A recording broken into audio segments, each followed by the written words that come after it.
Good morning. Bit of a squeeze, are you all right? Sorry you had to squeeze it in to that extent. Ms. Rahman.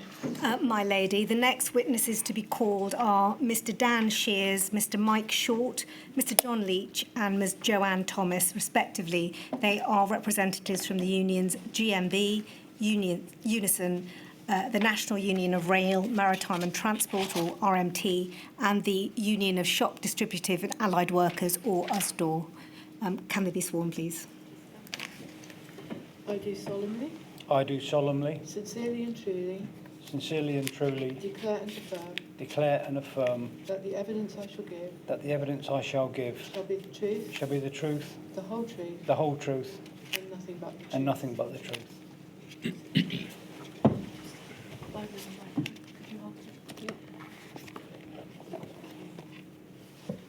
I swear by Almighty God I swear by Almighty God that the evidence I shall give that the evidence I shall give shall be the truth, shall be the truth, the whole truth, the whole truth, and nothing but the truth. and nothing but the truth.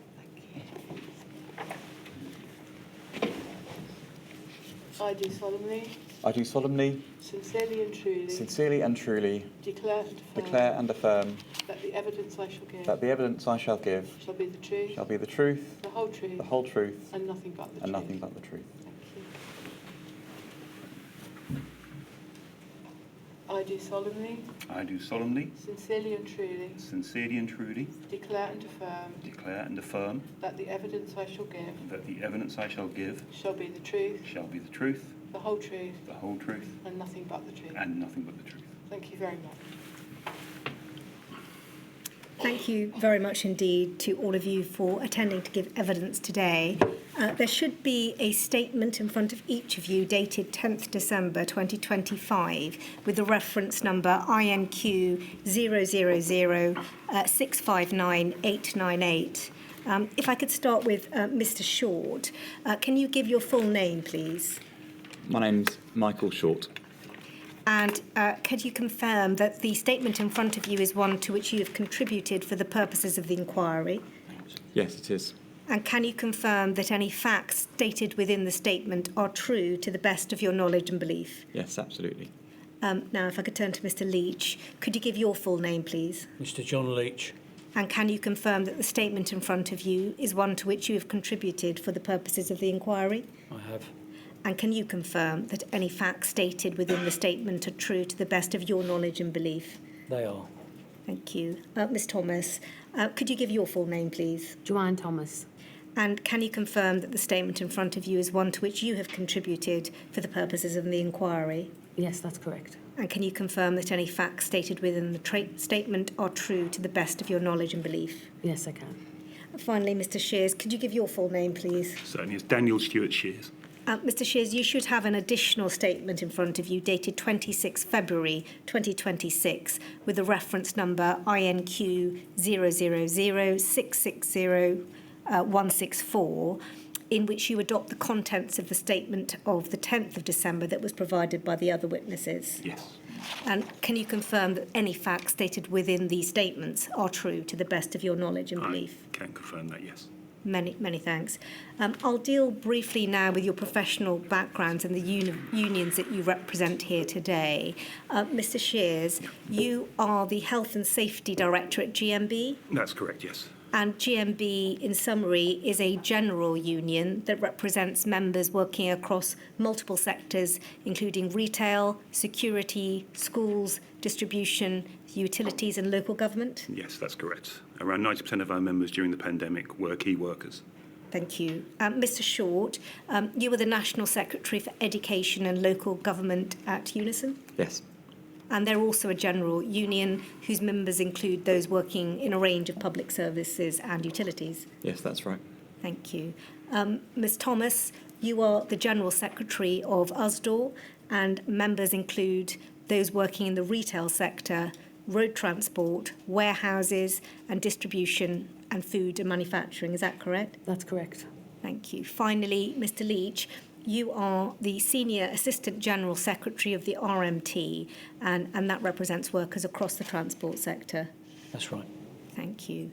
Mr. Shears, I will, for convenience, essentially direct general questions arising from the statement to you, but the other witnesses should, of course, indicate if there is anything that they want to add on such questions.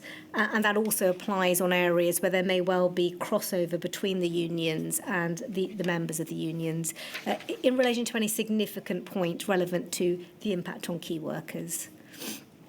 First, then, Mr. Shears, starting with the beginning section of this statement, it's right that it's been produced on behalf of the Trade Union Congress, or TUC, with input from a number of other unions, in addition to those of you here today, and they're set out at paragraph 1, is that correct? Yes, that is correct. And I will list them now. We have input from the Associated Society of Locomotive Engineers and Firemen, or ASLEF, the Bakers, Food and Allied Workers Union, BFAWU, the Communications Workers Union, CWU, the Fire Brigades Union, FBU, and the National Association of Head Teachers, NAHT, the National Association of Schoolmasters Union of Women Teachers, NASUWT, the National Education Union, NEU, the Prison Officers Association, POA, and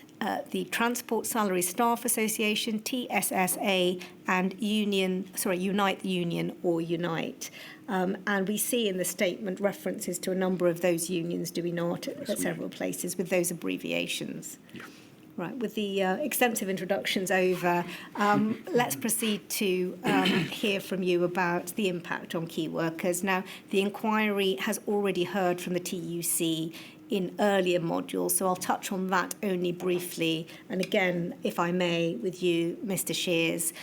At section A, at paragraphs 3 and 4 of the statement, it's right that it is noted that many of those who died in the pandemic were key workers, and many of those workers were TUC affiliate members. Is that correct? Yes, that is correct. So almost every union would have lost members during the pandemic. As well as the deaths of key workers, issues such as inadequate PPE, poor workplace safety, and adverse mental and physical outcomes are highlighted in summary at the beginning of that statement as some of the ways in which key workers were impacted. Is that right? Yes, absolutely, yeah. And those are very typical, again, for all of the unions. Thank you. And in section B, it's noted that the TUC exists to support trades unions, of which there are 48 members, all of which, as you've described, were affected by the pandemic. I'll touch briefly on how the TUC operates across the UK. Is it right that for England and Wales, the TUC has an integrated formal structure with TUC Cymru? Yes, that's correct, yeah. But it also collaborates with the Scottish TUC and the Irish Congress of Trades Unions on UK-wide issues. Yeah, absolutely, and that was very evident during the acute part of the COVID pandemic. Extremely close collaborative working. And it's right that that relationship between all four nations and the TUC organisations is formalised through a body known as the Council of the Isles? Yeah, that's correct, yeah. Thank you. Now, we will not be able, I should stress, to cover all the documentation and material that the TUC have provided to the inquiry today. However, the statement and the exhibits are before the inquiry. What I'm going to cover with you are 4 main areas in relation to the impact on key workers, and I'll list those now. 1, health outcomes, including infection, mortality, and impact on mental health and well-being. 2, workplace safety. 3, other impacts, such as the impact of experiencing abuse. And 4, any inequality of impact among key workers.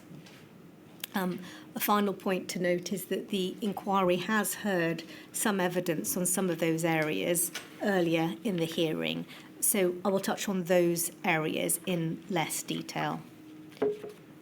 Topic 1, health outcomes, infection and mortality and mental health. Mr. Shears, as I've discussed, I'm going to ask you about some general issues, looking at section C of the statement, this area is covered first under the subheading Transmissions and Death. And there is reference at paragraph 16 and 17 to ONS and other data. And that data showed what's described as a correlation between certain occupations and COVID-19 exposure and fatality. And it said there that that's because some were less able to work at home or socially distance at work. Is that correct? Yes, absolutely. Now, the inquiry has obtained a statement from ONS, which has already been adduced, but I will refer to some parts now which may well reflect the points that you are making there. First, in relation to infection rates, if we could get on screen that statement at page 37, it's INQ 000659855 and paragraph 143, which I shall read out. It says, adjusting for a wide range of demographic and health-related factors, the authors found that some groups of essential workers consistently experienced elevated levels of infection compared to non-essential workers.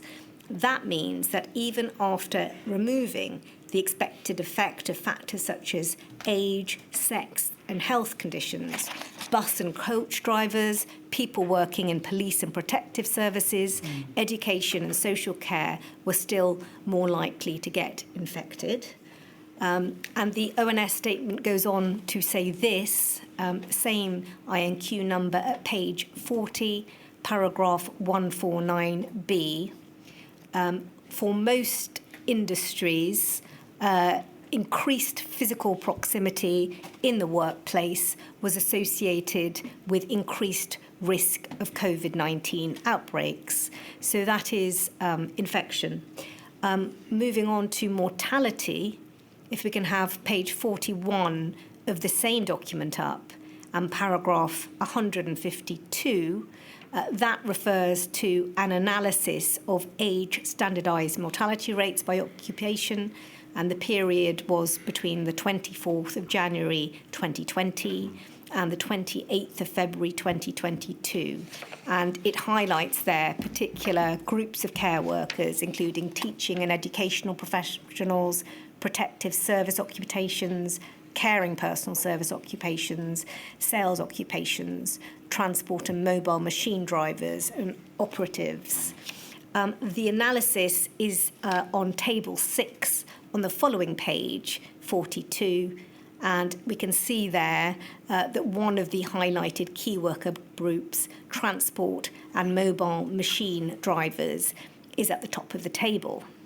That then is noted on the next page, paragraph 153, and it also notes that teaching and educational professionals, by that analysis, had the lowest age standardised rates according to the research. Now, I know that there will be another point to make on that, which I'll come back to with Mr. Short in a moment. But taking all of that that I've put up there on screen from the ONS, is it correct, Mr. Shears, that what we've looked at within that statement about some groups of essential workers consistently experiencing elevated levels of infection compared to non-essential workers, and the mortality rates for some key worker groups that we've seen, that's consistent with what you've explained in your statement? Yes, absolutely. The combination of close proximity to the public and close proximity and close contact to fellow workers in closed workplaces absolutely reflects experiences of our members in terms of their infection and mortality rates. Thank you very much. The ONS statement also goes on to say this at paragraphs 154 to 5. It says, it is important to note that the analysis does not account for factors that are likely to be associated with occupation and risk infection, such as living in deprived conditions and health status. And therefore, it is not possible to say that a particular occupation is causally related to the risk of COVID-19 mortality. And it also says we did not break this down by any other demographic characteristics. The relatively low number of deaths by occupations groups did not allow us to derive accurate rates broken down further by factors such as age group, ethnicity, disability, or other measures or measures of clinical vulnerability. So, Mr. Shears, there are certain caveats and limits to the data, but the broad points still remain. Is that correct? Yes, I would say so, yeah. I finally want to briefly pick up on a point that you make in this section of the statement quite prominently about early guidance that required employers to report cases where there was reasonable evidence to suggest occupational exposure, and that was under certain health and safety regulations, which are the reporting of injuries, diseases and dangerous occurrences regulations, or RIDDOR.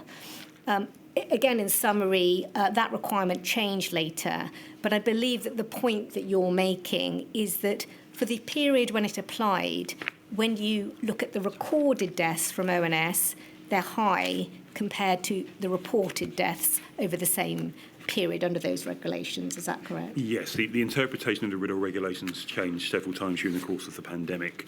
And at the period, at the earliest phase, when there were really no workplace testing being done, there was no method of recording deaths unless they were by almost laboratory exposures. And therefore, the number of recorded RIDDOR deaths is very low compared to those witnessed by ONS. And that's why you suggest at paragraph 20, it's not unreasonable, I think the way you put it, to expect that more deaths than were reported may have been as a result of exposure in the workplace. And that's particularly because of the reports you were getting about workplace safety, which we'll come back to. Is that correct? Absolutely. As I said, 90% of our members are key workers. I think 10.6 million workers are at work during this period. If their family members are isolating at home, if they're locked down, it stands to reason we think that most of that exposure is coming in the workplace, and therefore that does not really reflect what was happening in the real world. That's the suggestion you make, but you do acknowledge that there are numerous other ways that the infection could have been contracted, for instance, by travelling to work, socially or otherwise, as you make clear. Absolutely, yeah. Thank you. And it's also correct that this is a point that's not specific to key workers that you're making. It's a broader point you're making about workplace exposure and underreporting. Yes, yeah. Thank you. As we're on the ONS statement, I will touch now on the section that deals with mental health and well-being at paragraphs 159 to 162, reminding ourselves we're looking at health outcomes, both mortality, infection and mental health. I don't need to put those up on screen. We have had a lot of evidence about mental health and well-being. We'll deal with specific sectors in due course. Just to cite some of the statistics, though, that are set out there, in one survey covering the period 24th of April to the 3rd of May 2020, around 3/4 of key workers reported being very worried or somewhat worried about the effect of COVID-19 on their life. And it goes on to say that among key workers who reported that, the most common reasons were being worried about health and safety at work, an increase in work, or sometimes the decrease caused by a place of work being closed. That impacted mental health. And there were also issues with following social or distancing advice, lack of protective clothing, PPE, and finally concerns about colleagues contracting COVID-19.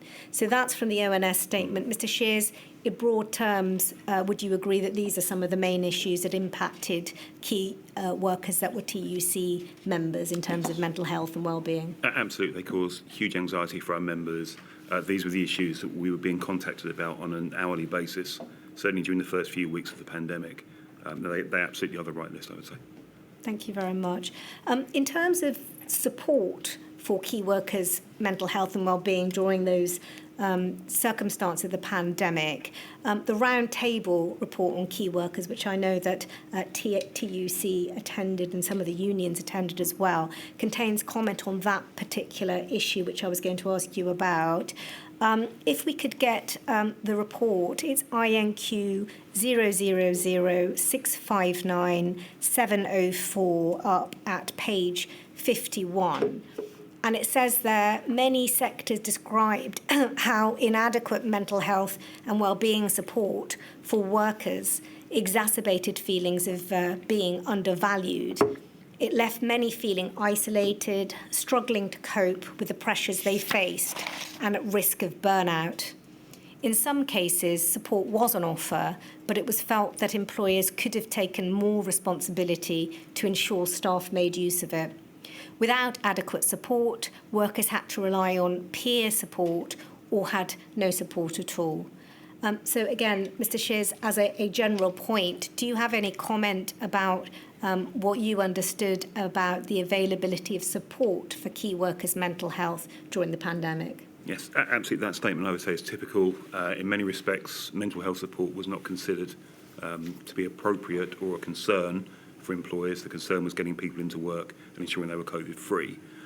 In many of those sectors, especially the ones referenced there, where we've had long-standing membership, there would not have been generally good levels of mental health support pre-pandemic. So this was not something that workers could easily tap into.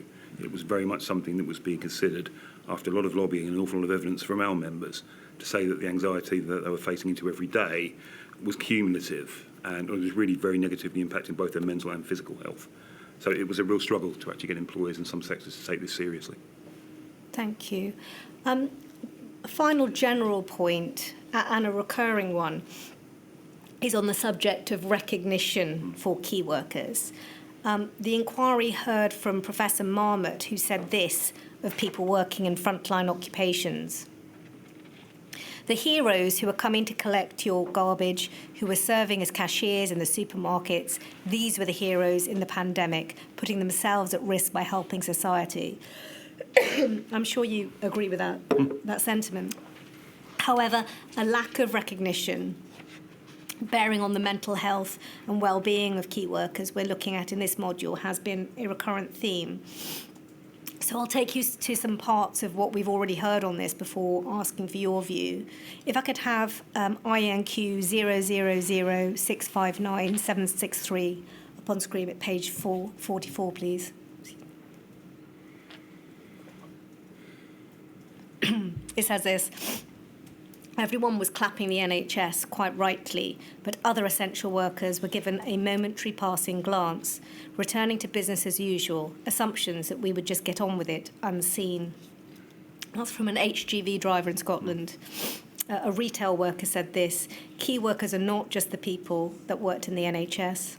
And finally, a security worker from England said this: I was working day shifts and night shifts, doing security in central London. The biggest risk was my commute, but my industry was not recognised.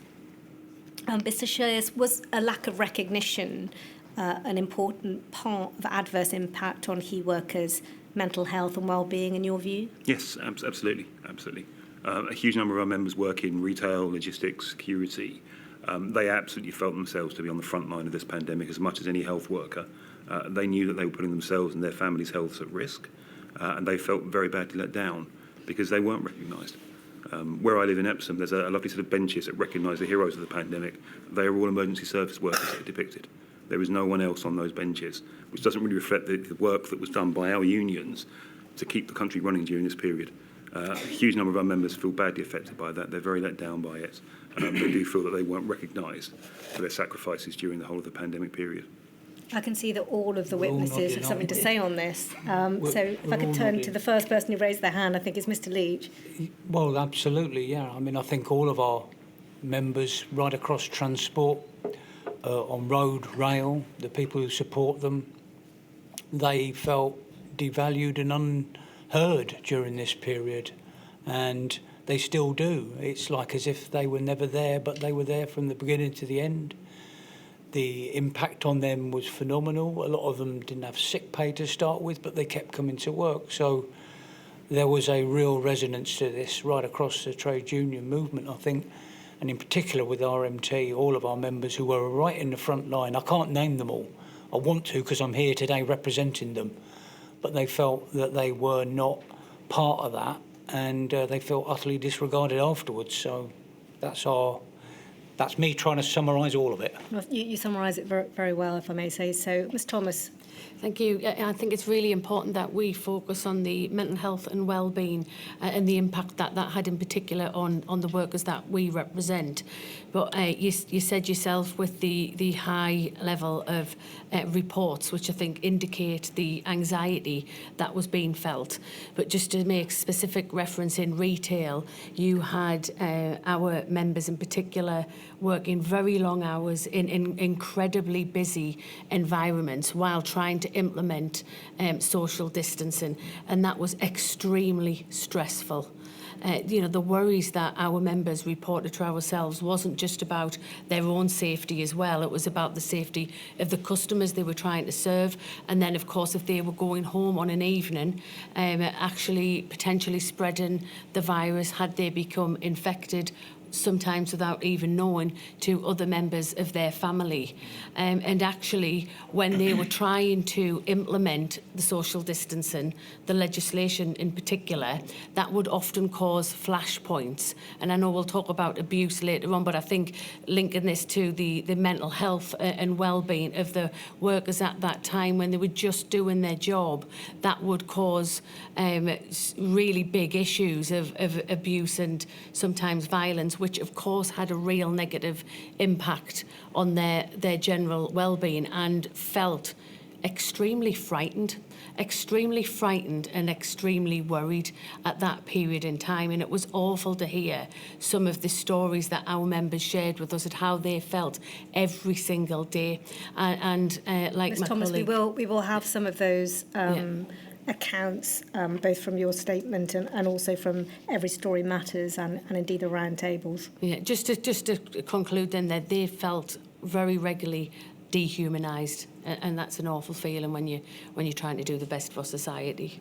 Thank you, and we will come back to some of those points in more detail. It's extremely helpful to have it set out at the outset from your sector. Mr Short.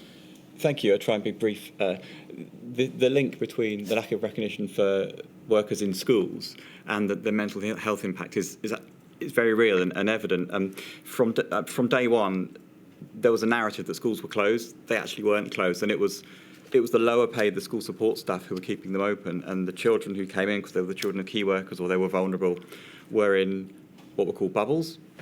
The teaching assistants were not in those bubbles.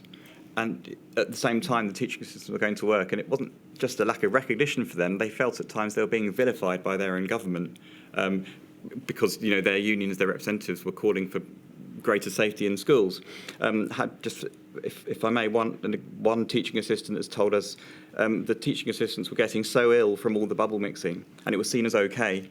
It was absolutely terrifying. Teaching assistants were treated as replaceable when we all caught COVID multiple times.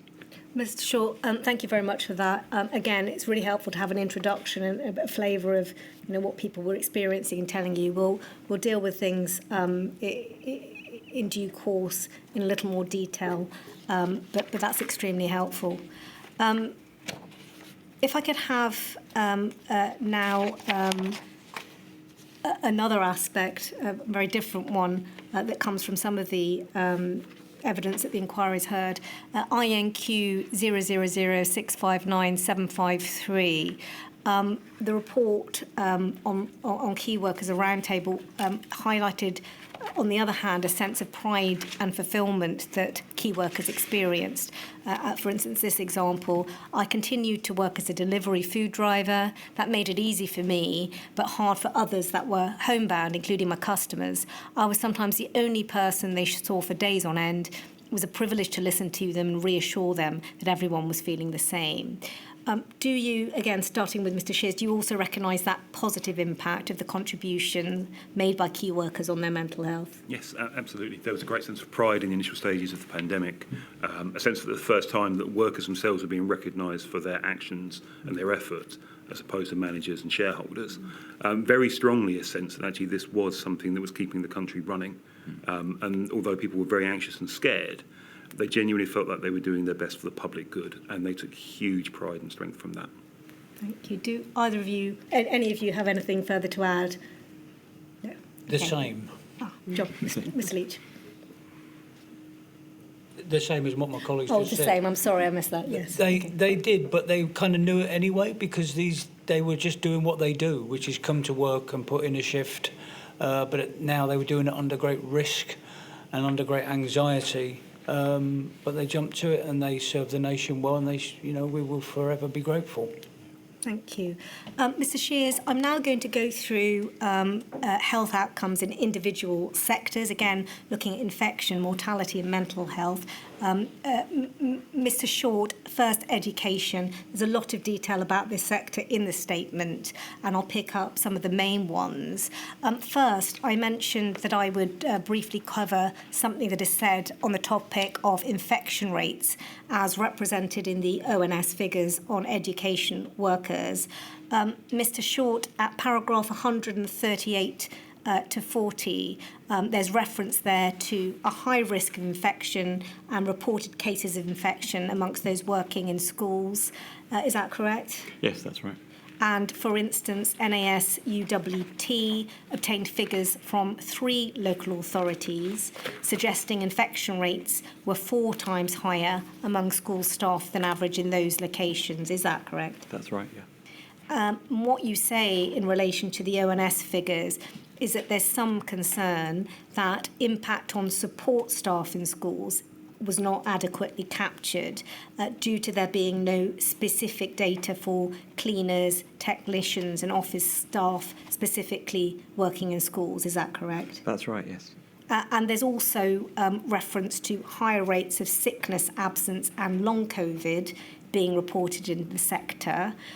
Just to clarify from some of the exhibits that you've produced, the reported symptoms included chronic fatigue, breathlessness, loss of taste and smell, and heart palpitations. Is that correct? Yes. You also note broader concerns merely than individual health outcomes, which is our focus. But you say that education unions were concerned about the impact on the sector's ability to recover, particularly the cost of supply teachers. Is that correct? That's right, and that's an ongoing problem in the education sector now, which has never gone away since COVID. I will then get up on screen again an account shared with Every Story Matters, INQ 000659763 at page 43. It says, as a result of my experience with long COVID, I was forced to take a year off work in my job as a secondary English teacher. I then returned on a part-time basis. 3 years in, I've only just been able to return full time. So, Mr. Short, does that illustrate the 2 points that you make in the statement? First, the long legacy of the infection on the teacher, and second, the impact of the loss of their skills, cost of replacing those skills when the teacher was unable to work for an extended period. That's right. I'd only add that it's about the whole education workforce, teaching assistants, cleaners and so on, who in many senses were even more susceptible to infection because of the proximity and often one-to-one care that teaching assistants have to deliver in particular. Thank you. I'll now turn in more detail to the impact on well-being and mental health in the sector, noting, of course, that you've already given some initial thoughts on that. It's covered at paragraphs 124 to 125 of the statement. There's reference to a National Education Union survey, and it was noted that there were dangerously high stress levels among educators and unmanageable workloads. It's noted that support staff were required to take on work outside their usual roles, and that impacted on them in terms of workload and emotional toll. Is that a fair summary of what's set out there? Yes, it is. And the example I gave before used the word terrifying, and that's not uncommon from our experiences talking to our members. There's also a report included in the statement from a school caretaker at paragraph 124, and that notes that there is little chance of social distancing in a primary school. You can't stop kids sneezing and coughing, and I take it that's one of the main problems with infection control in the sector. Yes, that's right. In the early days of COVID, there were PPE problems as well, but the reality is, in that kind of environment, it's very difficult. The example of this caretaker, the individual in question requested flexibility to do as much of their job as possible when children weren't there, but that was declined, and that kind of story was sadly typical. We'll come back to infection control in the next section. Thank you. And finally, again, back to the issue of mental health. It was also discussed at the Key Workers Roundtable. Can we get INQ 000-659-704 at page 47 up? It says, education representatives discussed the significant impact COVID had on staff's physical and mental well-being. The NEU raised the high prevalence of long COVID among staff in education settings. They suggested that unsafe workplaces led to staff contracting COVID-19 and experiencing long-term health problems. And NASUWT also highlighted that the mental impact on those losing colleagues was massive. So, Mr. Short, is this account consistent with the sorts of concerns that you were aware of that were being raised by education workers about the impact on their mental health and well-being? Yes, absolutely. The picture's right. Our members in schools and elsewhere in the education system was one of constant anxiety. Thank you. Mr. Leach, if I could turn to you now on some specific impacts on the transport sector. You note at paragraph 175 data from a period in 2020 that showed COVID-related mortality for bus and coach drivers outstripped all other transport workers with the exception of taxi and private hire vehicles. Is that correct? Yes. So all of those types of transport workers experienced a particular impact in that case, including the taxi and private hire drivers, because we've talked about bus and coach drivers before. Yeah. And with those workers, the drivers also have those risk factors of increased proximity to others in their occupations. They would do, yeah, in their where they report to work and in and around those surroundings. Thank you. And you note in the statement there was a more fragmented approach for unions in the bus industry, with unions having to deal with individual operators rather than the more joined-up approach that was achieved in the rail sector. In terms of the mental health impacts, you've described transport workers being described as heroes. And I'm asked by one of the core participants to put this particular question to you. Are you able to give an insight into how workers themselves perceive the gap between being publicly praised whilst simultaneously experiencing a lack of protection? Well, yeah, because on a day-to-day basis, they were expected just to come to work and pretty much, especially in the early days, carry on as they were before. And, you know, we were watching the Prime Minister on television with saucepans and all the rest of it, and everyone being praised to the hilt. But it was like a fingers crossed approach coming to work.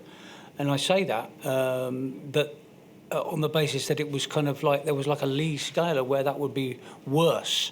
So the privatised bus sector, where you just have these individual companies, particularly where our membership is mainly in the west of England, it was, it was not the priority it should have been in, as you say, you referenced the, rail industry, where there was more joined up approach.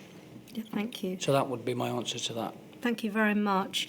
Moving back to the retail sector, Ms Thomas, I want to come back to you now. Again, we've talked about the mortality rates for those with more exposure.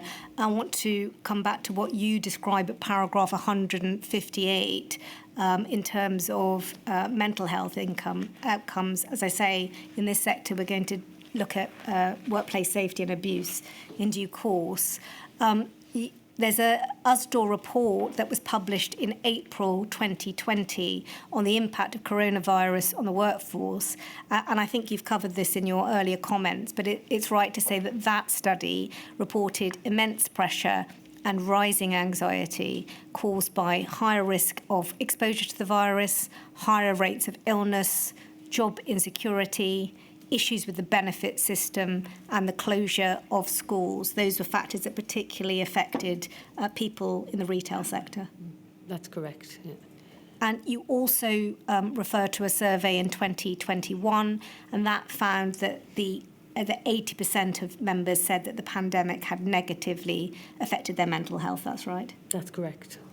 And again, you recount the sense of lack of recognition that their roles as key workers weren't properly appreciated. That's correct. Thank you. Mr. Short, I'll now ask you some questions of specific relevance to the police, probation officers and emergency responders. We've already heard some evidence from the Roundtable report about the unique position of police and the impact on them of enforcing restrictions on the public. Paragraph 144 of the statement reflects those same concerns, and it refers to mixed messages, confusing guidance. We'll come back to that in a later topic. At paragraph 146, there's reference to a Unison survey of police staff in England and Wales. And is it right to say that there were concerns about, in particular, being unable to socially distance, a lack of protective screens or any effective screens, and PPE, with many respondents being worried about their health and safety? Yes, that's right. The nature of the work among our members in police staff is that socially distancing was naturally difficult, but also the service was pretty slow with getting the appropriate PPE online. Yeah, we'll come back to that on the workplace safety and developments in that particular sector, because I believe there were some positive developments in that sector. We'll come back to it. But moving to probation workers, at paragraph 149, there's reference again to positive engagement with union representatives, but there were ongoing issues with sickness levels and the impact on mental health. Is that correct? That's right. And then finally, concerning emergency responders, the inquiry has already heard some evidence about the impact, the very particular impact on their mental health. And that was from the CEO of the charity Mind, Sarah Hughes. Now, she explained the results of quite an extensive survey of emergency responders, and it included the impact of moral injury on such workers. In other words, the negative impact of feeling that they weren't providing help, which is what they're supposed to be doing in their profession. Have you got any views on that? I think it's natural that our members and workers, public service workers in particular, would feel like that at times. They were restricted in many ways from doing the full range of their jobs. They wanted to do a good job. She also indicated that such workers were, they found, likely to delay seeking the help they really needed for their mental health issues, putting themselves last. Is that something you recognise in that sector? It's something I recognise in all the sectors, but also I think there's some evidence of workers being discouraged in some cases by more senior management from taking that support, and just sort of there was a sense of get on with it. We're all juggling, to use the phrase that was used. We should just sort of make the best of it, and that was not helpful. Thank you. Mr. Shears, turning back to you for some of the remaining occupations under this topic. First, I believe GMB has workers in the fire and rescue sector, and this is one comment from that sector drawn from the Key Workers Roundtable report. That's INQ 000659704, page 42 to 43. It says the pandemic put an additional strain on firefighters as they were in direct contact with other people when responding to incidents, potentially increasing their risk of contracting COVID-19. So many firefighters were worried about spreading the viruses to their family, which had a knock-on impact on their mental health. Because you are working every day in a frontline environment, but the risk that you could bring something home was so high and scary. It was such a build-up of pressure, and there wasn't an end to it. Workers had to be ultra-conscious and sensitive to how they were feeling.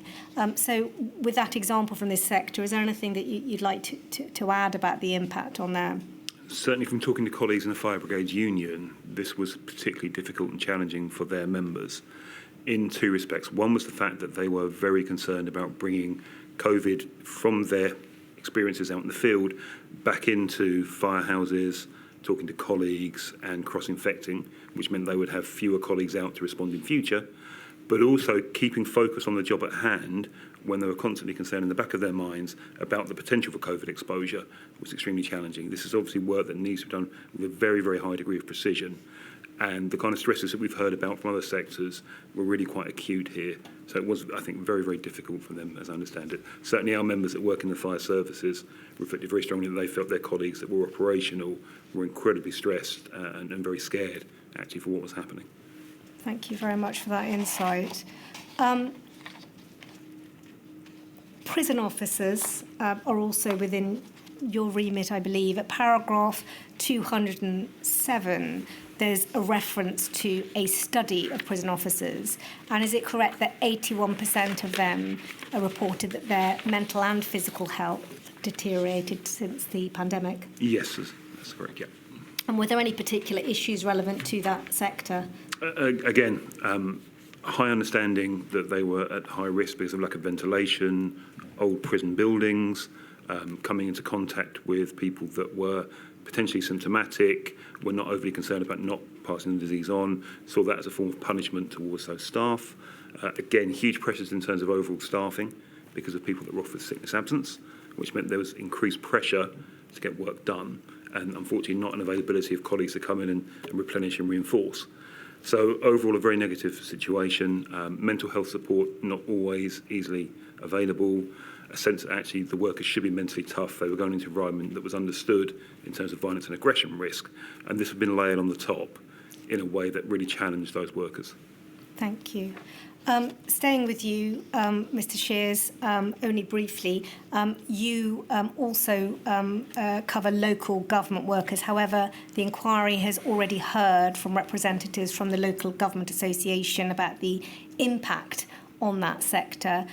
There is within the TUC statement the first-hand account of one such worker at paragraph 235, and that talks about frustrations about employers' rules around COVID and then sick leave following the infection. Unless you have anything to add under that sector, I don't have any further questions about it. The only point I would make with that was we did have some members working that in jobs that didn't need to be done. We had members that were out cutting grass, looking after parks, at a time when people weren't using those facilities. There was absolutely no need for those to be out in public and potentially exposed to harm. So again, that caused huge anxiety because people could see very clearly, members knew that this was political decision making, that wasn't really necessary, and they felt very threatened by that. On funerals, the Roundtable report and other research that we've shared with you describes staff feeling overwhelmed and fatigued by the changes and restrictions and having to explain those in particular to families. We've heard evidence about it. And in fact, one of the issues raised was the delay and lack of recognition of them as key workers. Yep. That's been a recurrent theme. So again, I don't have any questions for you on that sector. No, again, I think the evidence there speaks for itself. Thank you. Mr. Shears, finally, I want to take you to the statement's comments on the manufacturing and food processing sector, in particular paragraphs 202 and 204. There is reference there to shocking workplace safety in that sector, and that's the next topic that we'll cover. But on health outcomes, you refer to reports in May 2020 and October 2020 of multiple cases, particular warehouses being reported and some deaths. Is that correct? Yes, absolutely. And on mental health, again, you refer to a sense amongst workers across the food production and distribution sectors that the public did not recognise the importance of their roles, the critical nature of the work they were carrying out. Is it right that they, in particular, felt and perhaps were unseen? Yes, absolutely unseen, completely hidden from public view. In that particular sector, can you expand on the feeling? Because, of course, it's an extremely important role to keep the country fed, and yet you don't get the same recognition. The workforce are very clear that at the moment the majority of people are at home. They're reliant on home food deliveries and unable to come out and go to restaurants to eat. So there was an absolutely critical, essential need for that food to be produced. At the same time, they're working in very difficult conditions, working much longer than they perhaps normally would do. Social distancing is almost impossible. The standards that are in place are designed around food hygiene and safety rather than worker hygiene and safety, which we'll come on to. but they acutely knew that they were absolutely needed to be in work as much as possible to make sure that food was able to be supplied. At the same time, they're not being viewed in public, they're not being seen in the press, they're not being referred to more generally. It's very clear that we were hugely receptive to key workers in terms of nurses, social care. None of that's being fed back to these workers. They begin to become ill at quite an alarming rate because they can't do the social distancing. The PPE isn't really appropriate for them. The ventilation isn't known about yet, and there is literally no recognition of that. They are, to make the point that was stressed earlier on, effectively replaceable in terms of bringing people in very quickly because this work isn't viewed as being skilled work, though it is key work, and as a result, the prevalence now, to this day, of poor mental health, PTSD in that sector amongst our membership is extremely high as a result. Thank you very much for that insight. At paragraph 204, you say that in response to a survey, when asked what the hardest thing had been about working on site during the pandemic, there were 4 major themes. 1, COVID-19 health risks to them and their families. 2, the uncertainty of work, wages and personal finances. 3, the wider impacts of lockdown measures.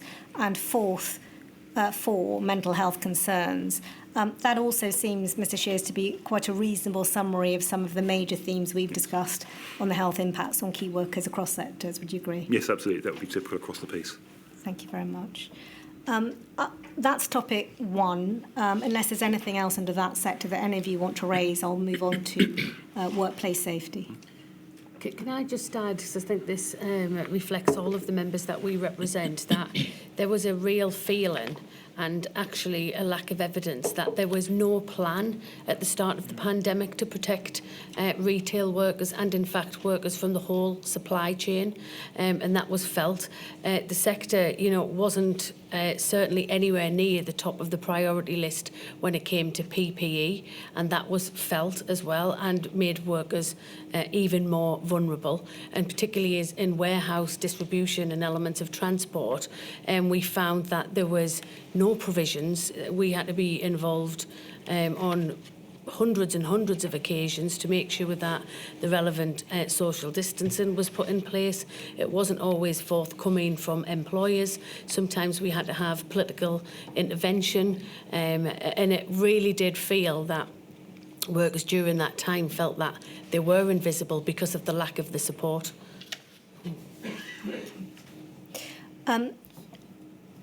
Unless there's any other comments on that, thank you very much for your insights on that important topic. I'm going to move on just to start the second section because we will have a break at 11:30. You'll probably be relieved to hear. The key workers have described the impact of workplace safety issues in evidence the inquiry has already heard about, particularly the Round Table report and the Every Story Matters report.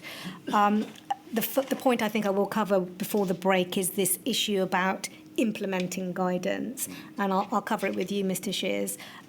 The point is that there's a lot of evidence that key workers, amongst others, found government guidance extremely confusing. Is that the case? And the TUC statement essentially sets out in quite a lot of detail many unions' efforts to ensure more tailored and comprehensive guidance was in place across sectors as the pandemic went on. And there are particular concerns about PPE, ventilation, and social distancing over time. Mr. Shears, is that a fair, though of course brief, summary of the twists and turns of those interactions? Yes, absolutely. I think it's worth making the point that for almost all of our collective organised workplaces, we will have workplace health and safety representatives. They're used to dealing with regulations, laws and government guidance that's quite detailed, quite prescriptive. In the first part of the pandemic, there is no guidance, full stop. The guidance that comes in is quite weak, it's principle-based, it's not binding. So we're getting thousands of complaints per day from members saying, why is this current approach not being used? We don't understand why these things are not being implemented. We thought this was very straightforward. The protections that we thought would be in place are not happening. When they are happening, it's not clear who's decided them or why. So there was mass confusion, and that really reinforced that sense of fear and anxiety because workers knew what protections they expected, and those expectations simply weren't being met at all. And that was, in our experience, pretty clear across the whole of the piece. Almost every sector we organised in, we were having huge challenges with getting even basic measures put into place because the guidance simply wasn't good enough. Mr. Leach, I think you had a point. Yeah, to complement that, I mean, what we find right across transport is you've got like a two-tier workforce pretty much everywhere, where you have the directly employed staff and then you have the contracted staff. And a lot of the emphasis in the contracted sector, which of course is inherently 0 hours based and such like, would be that they would be almost playing cat and mouse with the client about these new health and safety rules, which kept evolving.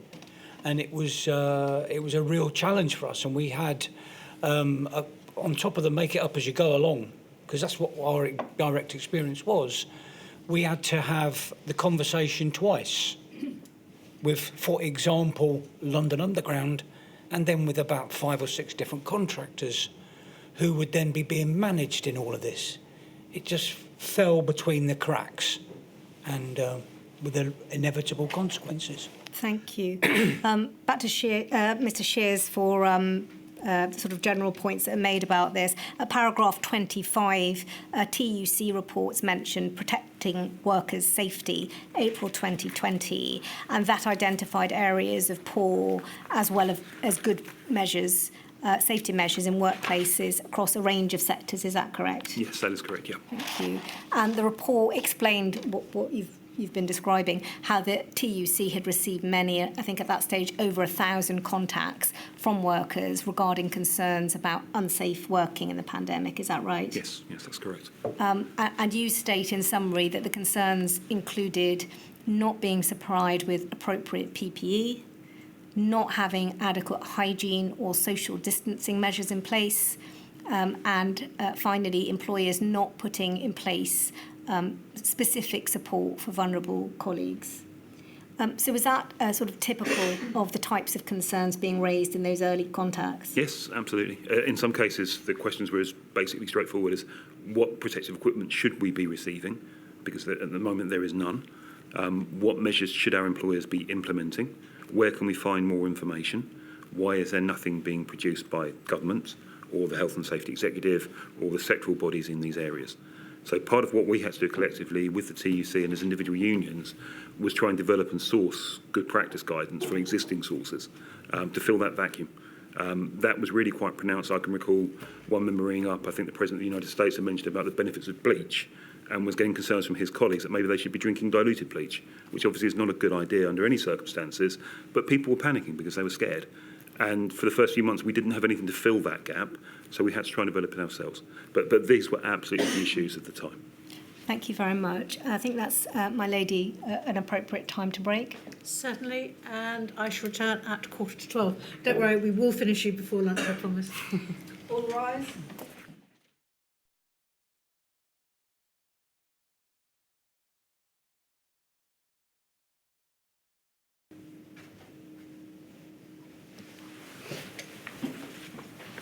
Ms. Rond.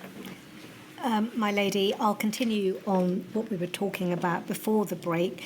We were covering issues of workplace safety, and I'm going to ask about particular impacts in particular sectors. Now, clearly, there's been a bit of coverage of this in your earlier comments, but we will explore whether or not there's more to add from a particular sector. So, Mr. Short, I'll ask you again about the education sector. I think this is also something that GMB may have a perspective on, so I'll turn to you at the end, Mr. Shears, in case there's anything to add. There's a lot of detail, Mr. Short, about this at section D of the statement. At paragraph 93, it's noted that, and I think this is a point you made earlier on, references often made to school closure, but they never actually close. And that, Mr. Short, that's because they needed to remain open for certain children to attend throughout the pandemic. Is that correct? That's right, yes. So some teachers, support staff, catering staff were required to attend, and you then set out the particular difficulties they reported to you with regards to workplace safety. So earlier on, Mr. Short, we touched upon the difficulty, impossibility perhaps, in controlling infection for young children who may be coughing and sneezing. Is it right that that caused particular concern at some special schools where children found it particularly difficult to prevent spitting or dribbling? That's right, and I wouldn't want to overgeneralise, but there will naturally be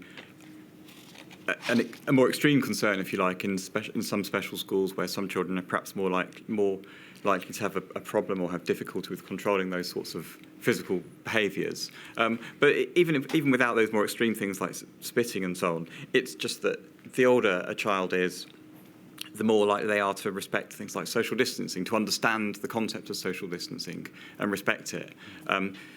Younger children, those with some special educational needs, perhaps would not really grasp it in the same way. So absolutely, in those kind of settings, there would be a heightened risk and the workplace would be less safe.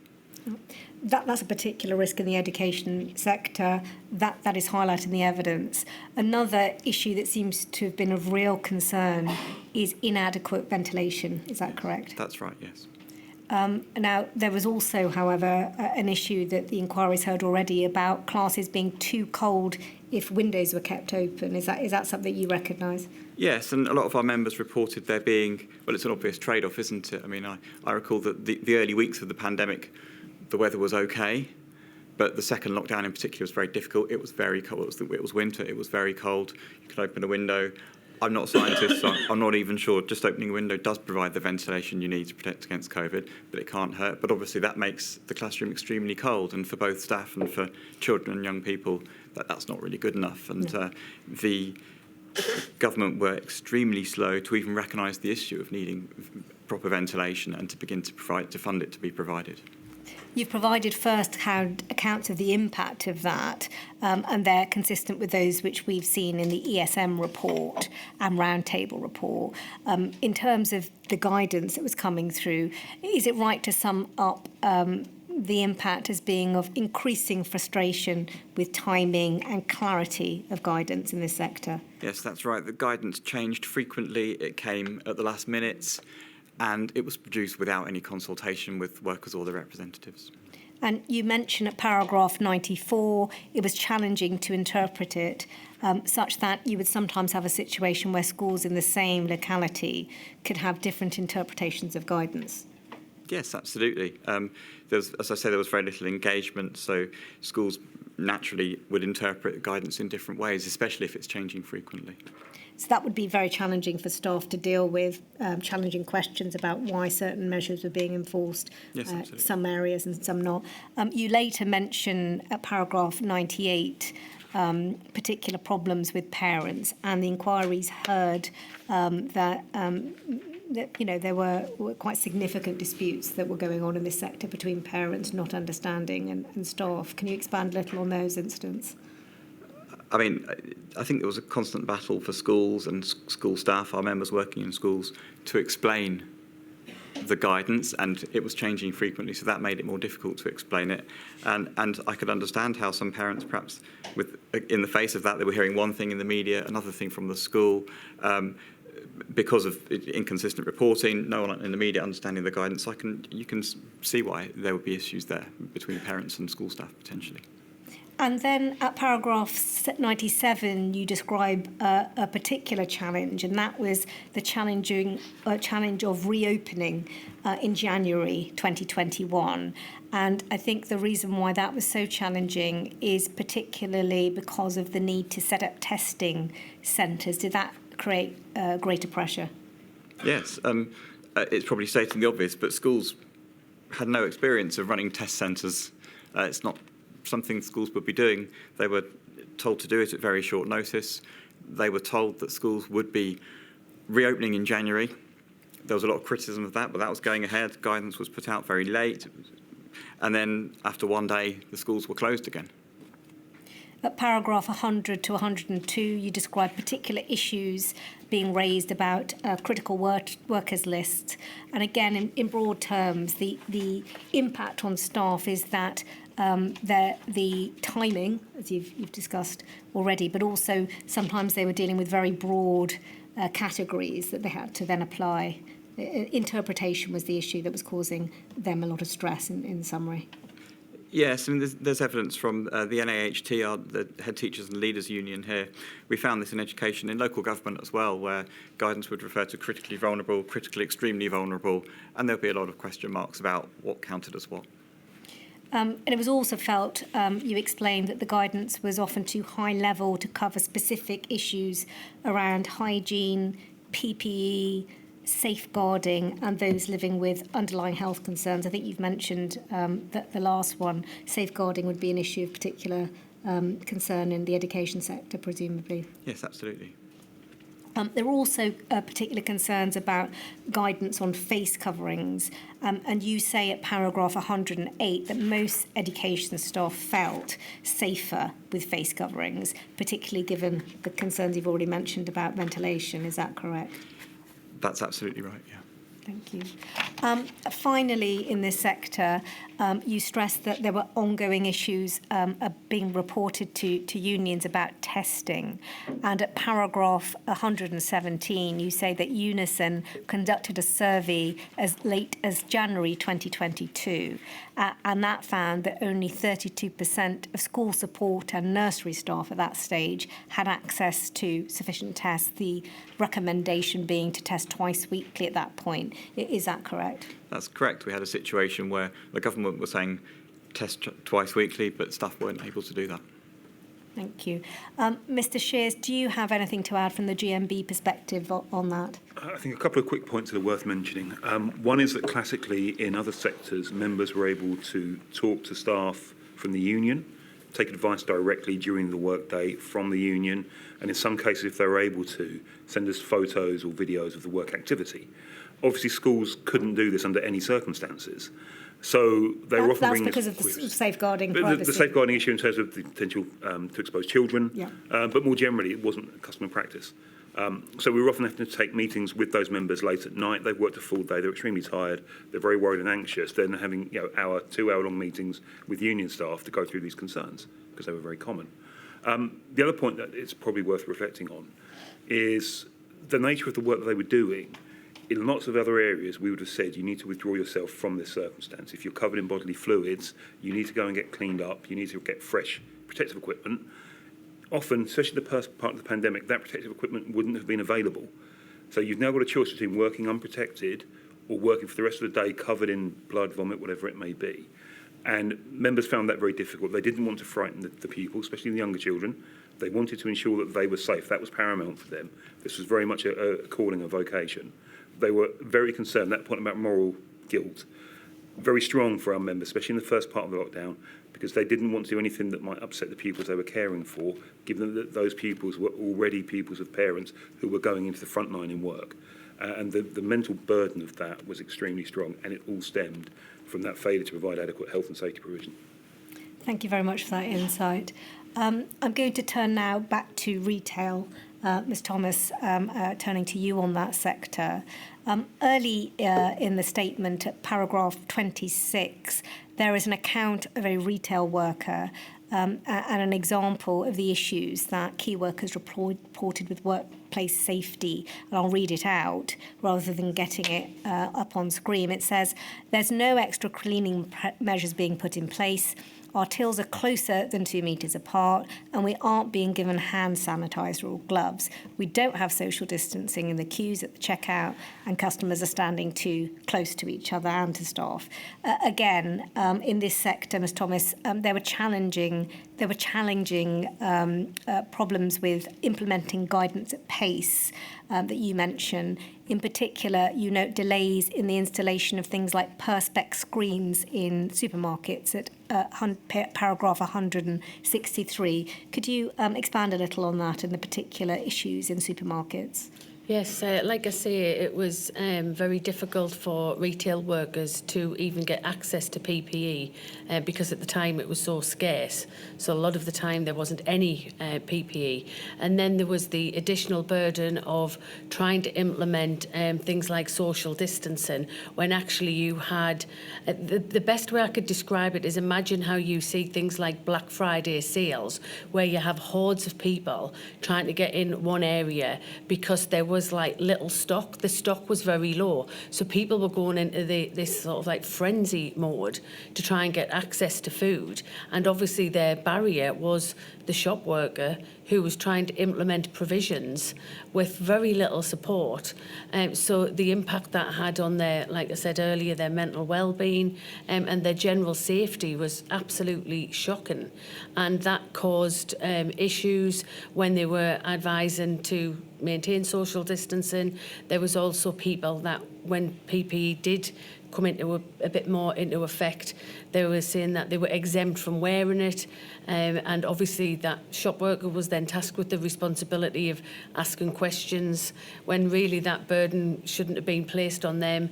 Later on down the line they came with the sunflower lanyards, but then you'd still often get some customers saying, actually I am exempt, I just haven't got the lanyard. And you know, people, the workers felt frightened of having to sort of put them challenges in place.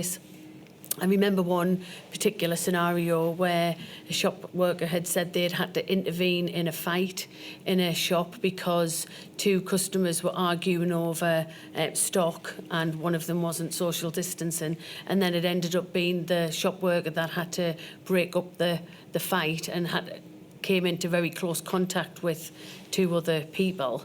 And it was absolutely harrowing situations like that. And the worst is that it was every single day, multiple times a day, hundreds of times a week, these scenarios were happening. And even though when customers started to accept social distance and was more the norm, they often would not respect that when it came to the member of staff. And quite often, I'd hear this all the time, when customers asked a question, they would pull their mask down to ask the question in the shop worker's face, invading that social distance and guideline, which put shop workers directly at risk.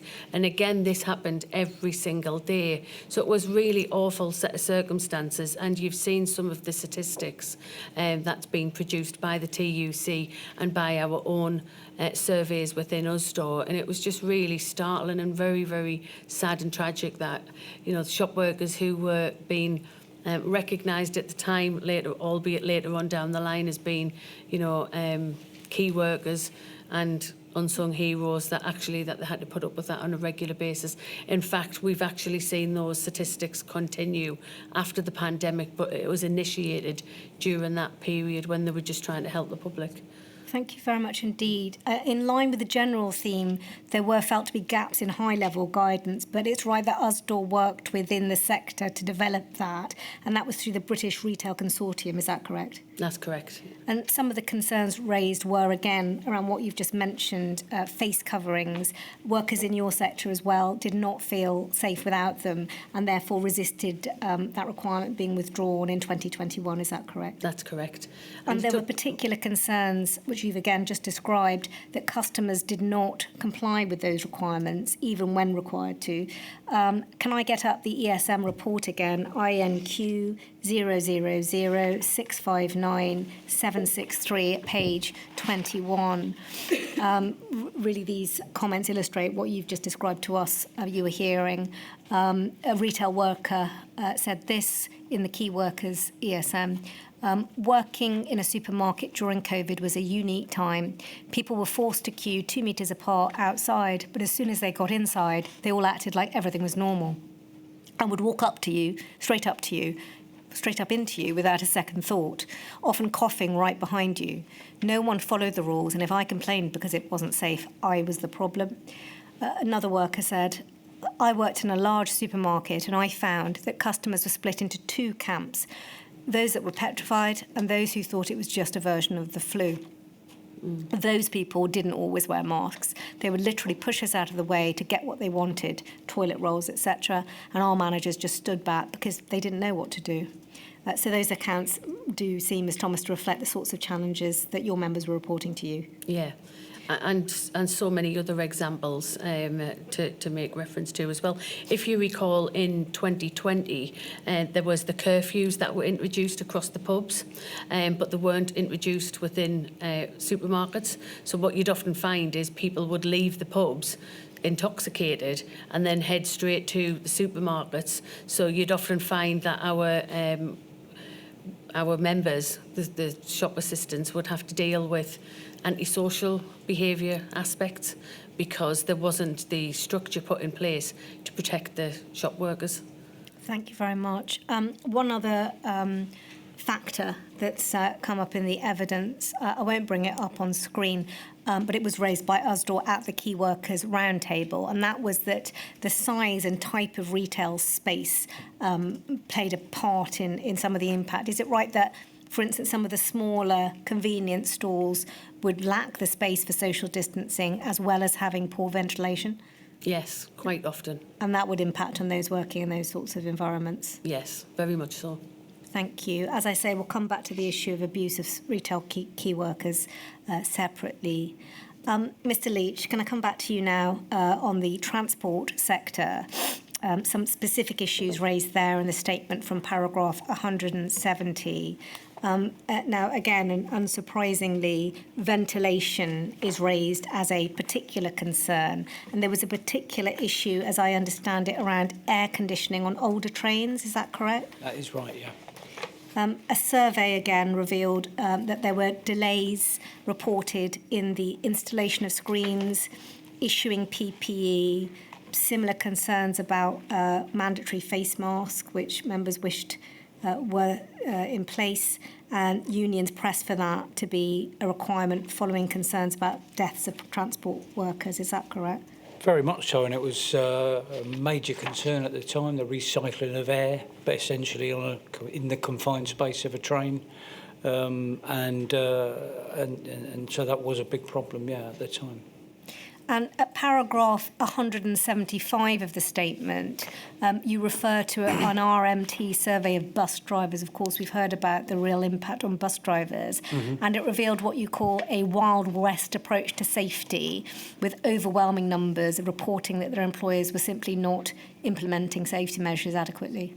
That's right, and I think I referenced it earlier. It's a fragmented industry. It's a consequence of privatisation, in our opinion, that you have these standalone little bus companies that do their own thing on a normal day, and they were doing the very same then, and paying fast and loose with our members' health and safety. And the stats proved it. We saw a higher proportion of death in that sector. The inquiry's also heard an account from the Key Workers Roundtable of the impact of some operators only providing a sheet to separate a bus driver. We've also heard, within Every Story Matters, reports of members of the public being unhelpful in terms of ventilation because they were closed windows. Were you aware of concerns of that sort? Absolutely, and also people, the use of hazard tape to cordon off where the driver was on a bus. Obviously, you could, breathe straight through it, but it would have been laughable if it wasn't so serious. Understood.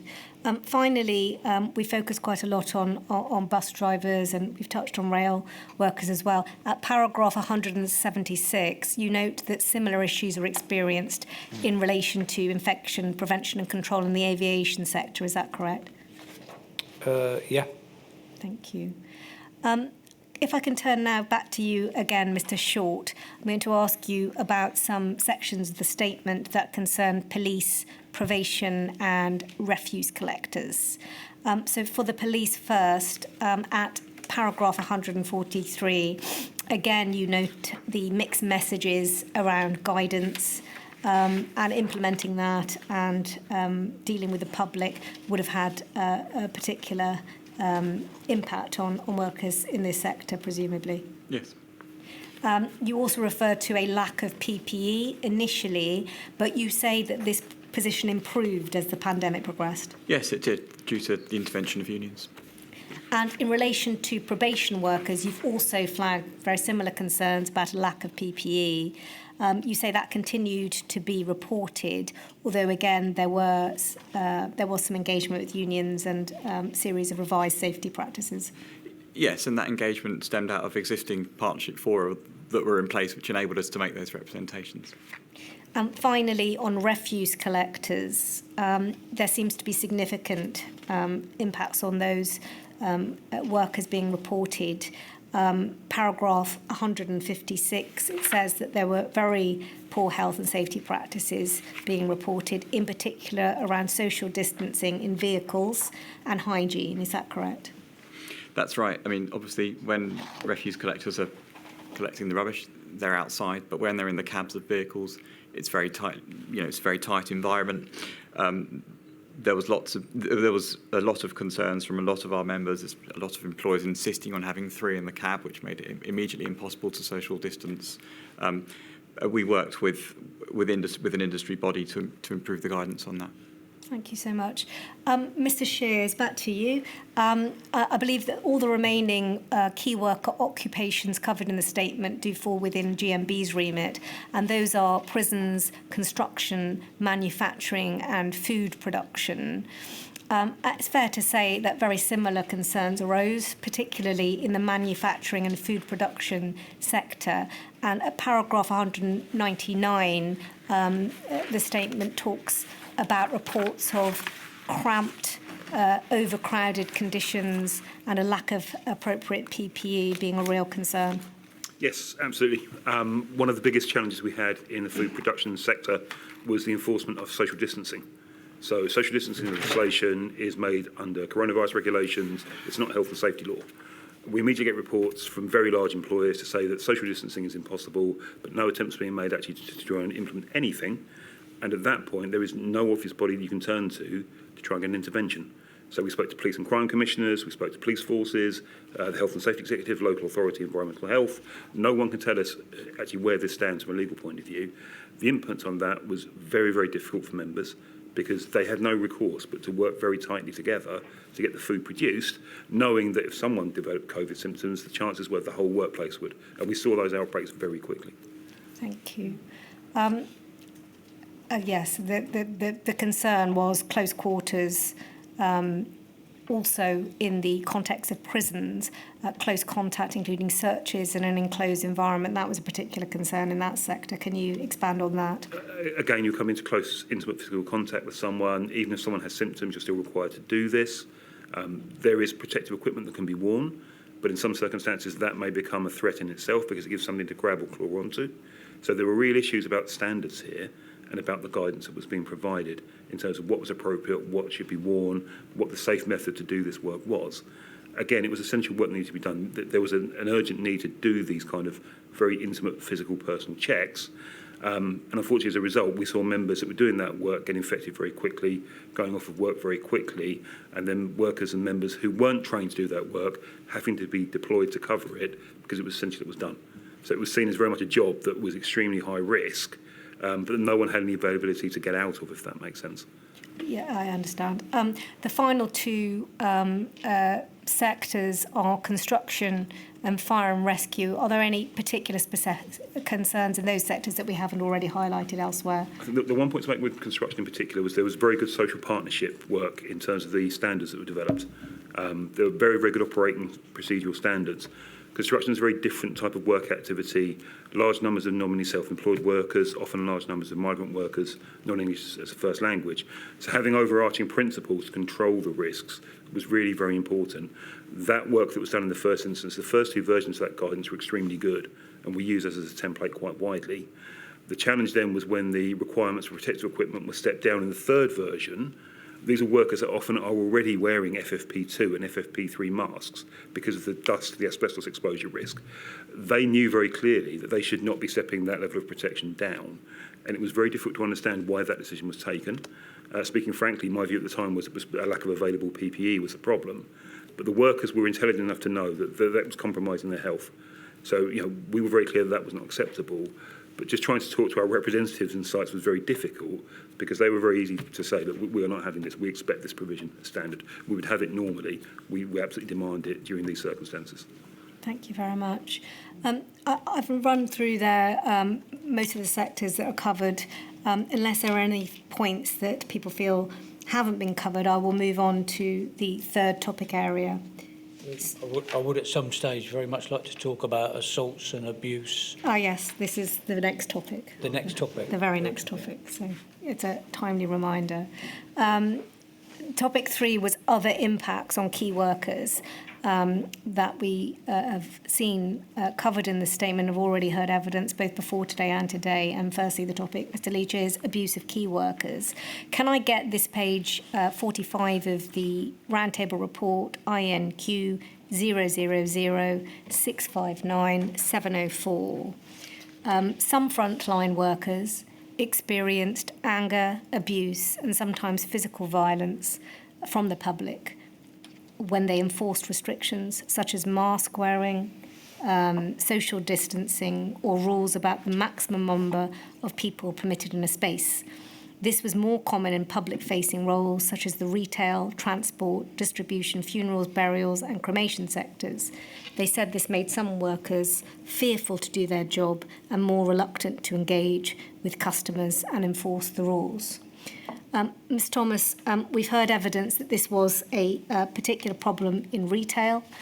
Paragraph 158 of the statement refers to a survey in April 2020, and that found that abuse against workers had doubled since the start of the pandemic, with 196 of the 5,000 shop workers also having reported being physically assaulted. Is that correct? That's correct. And the high level of abuse and violence, that continued throughout the pandemic. That's correct. There are many examples of this reported within Every Story Matters report, but in particular, it's emphasised that quite a lot of this abuse was targeted against younger people, women in particular, and also racial minorities. Is that consistent with what has been reported to Usdaw? Yes, very consistent, in fact.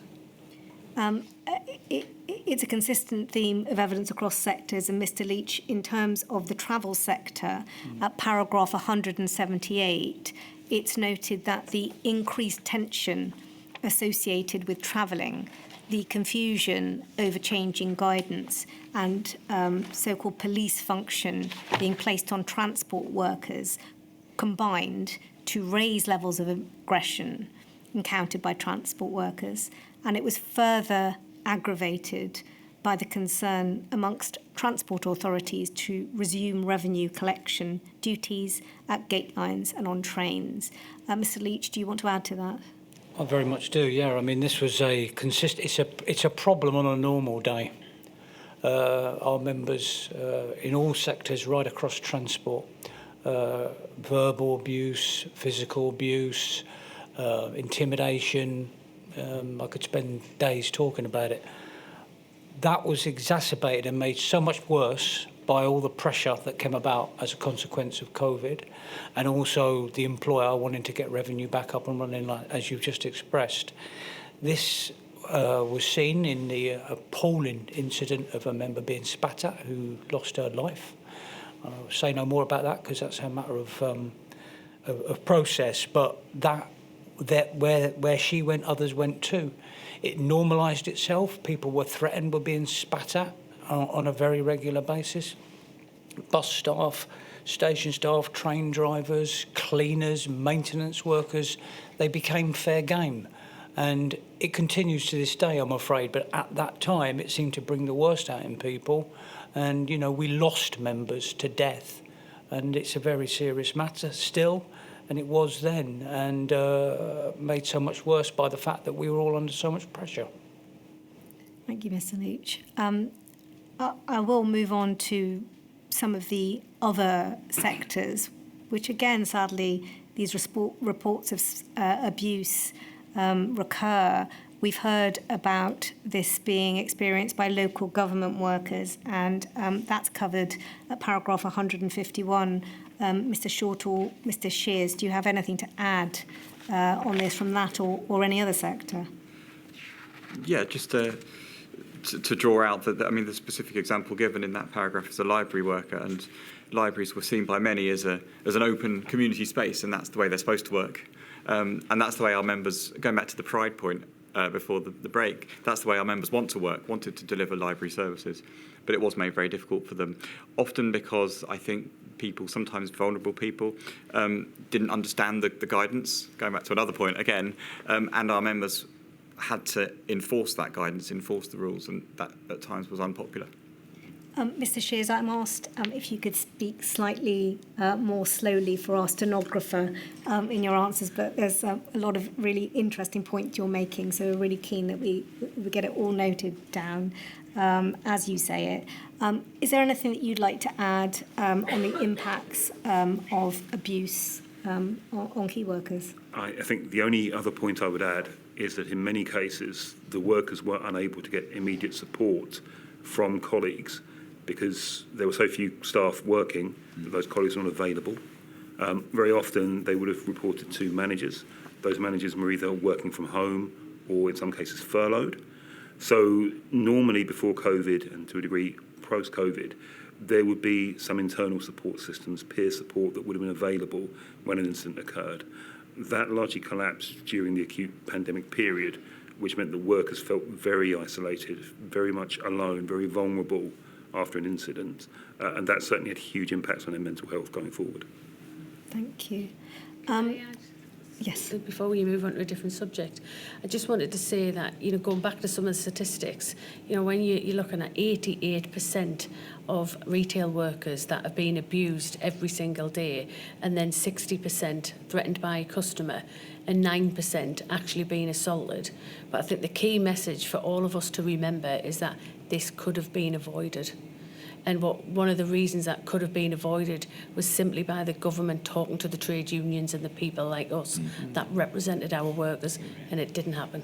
Yeah. Well, Ms Thomas, as I know you are aware, we aren't looking at the actual decision-making or critique of decisions that were made, but we understand the point that you're making. Thank you. What you've very helpfully done, all of you, is explain the impact of decisions, whether they were right or wrong, and in particular, you've talked about the impact on the retail sector of abuse.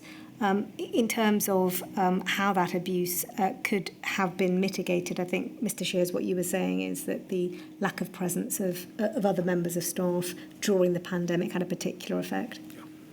Thank you. In that section, there's a lot of detail about other impacts on key workers. I'm not going to take you to those other impacts other than the ones that we've discussed about mortality, infection, mental health, well-being and abuse in much detail. But there is reference to the financial impact on key workers. There's a lot of detail about the operation of sick pay, which I know the inquiry's already heard quite a lot about, and a legacy of redundancy in a number of sectors. It's right that some of the points go wider than issues affecting key workers.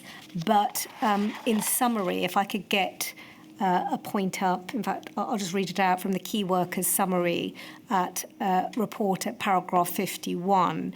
It says this: several examples were given of the significant financial impact of the pandemic on key workers, particularly those on 0 hours, temporary contracts and subcontracted/outsourced key workers. There was a consensus amongst representatives that sick pay for those who were unwell with COVID-19 was not sufficient or accessible for those who needed it. That's a summary, Mr Shears.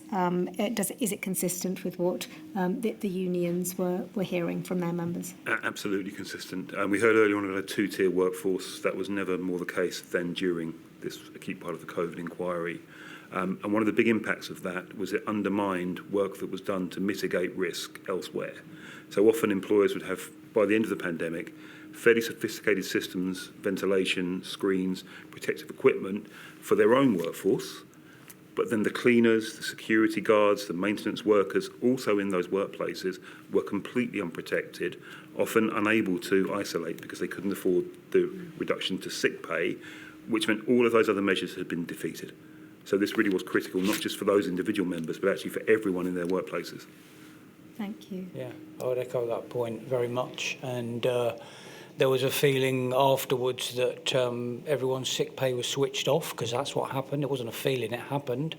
And it was like we were all going back to normal, being exploited again. And it was a kick in the teeth for every single person that had kept this country moving, in my case, along with all the other workers in society, to have that denied. And then you know, we ended up with a national dispute to defend our pensions, our jobs, our agreements afterwards. So, you know, when we come to write the story of COVID, we need that to be seen. Heroes one moment and then villains the next, and that wasn't right either. Thank you, Mr. Leach. Mr. Short.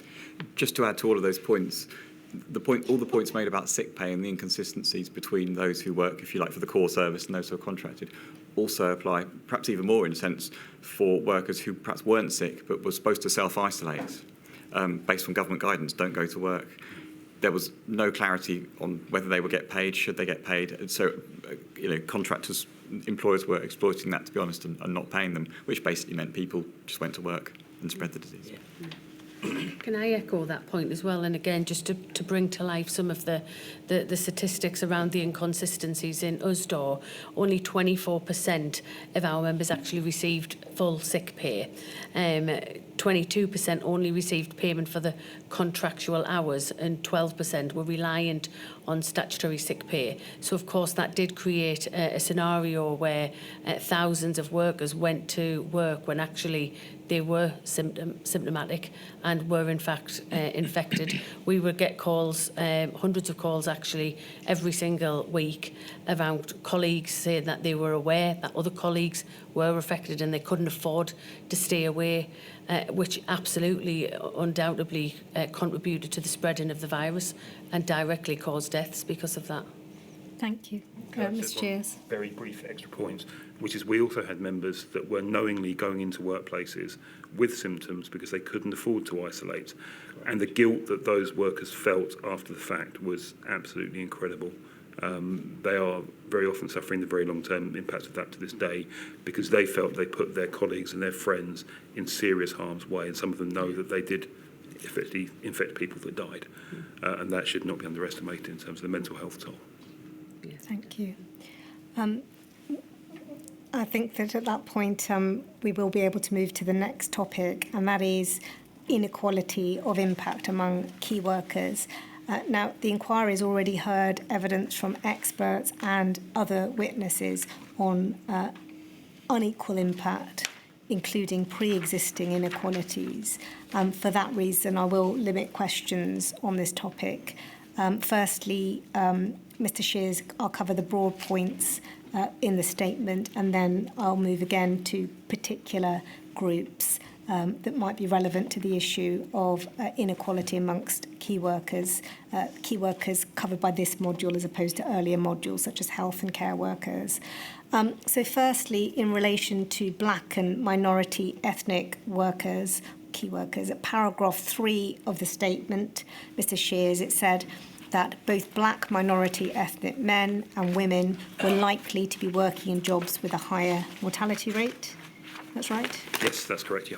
At paragraph 39, it is noted that black workers, as well as women and disabled workers, are all overrepresented in insecure work, and you include there descriptions of workers that appear to be key workers, such as those working in supermarkets and cleaners. Is that correct? Yes, that's correct, yeah.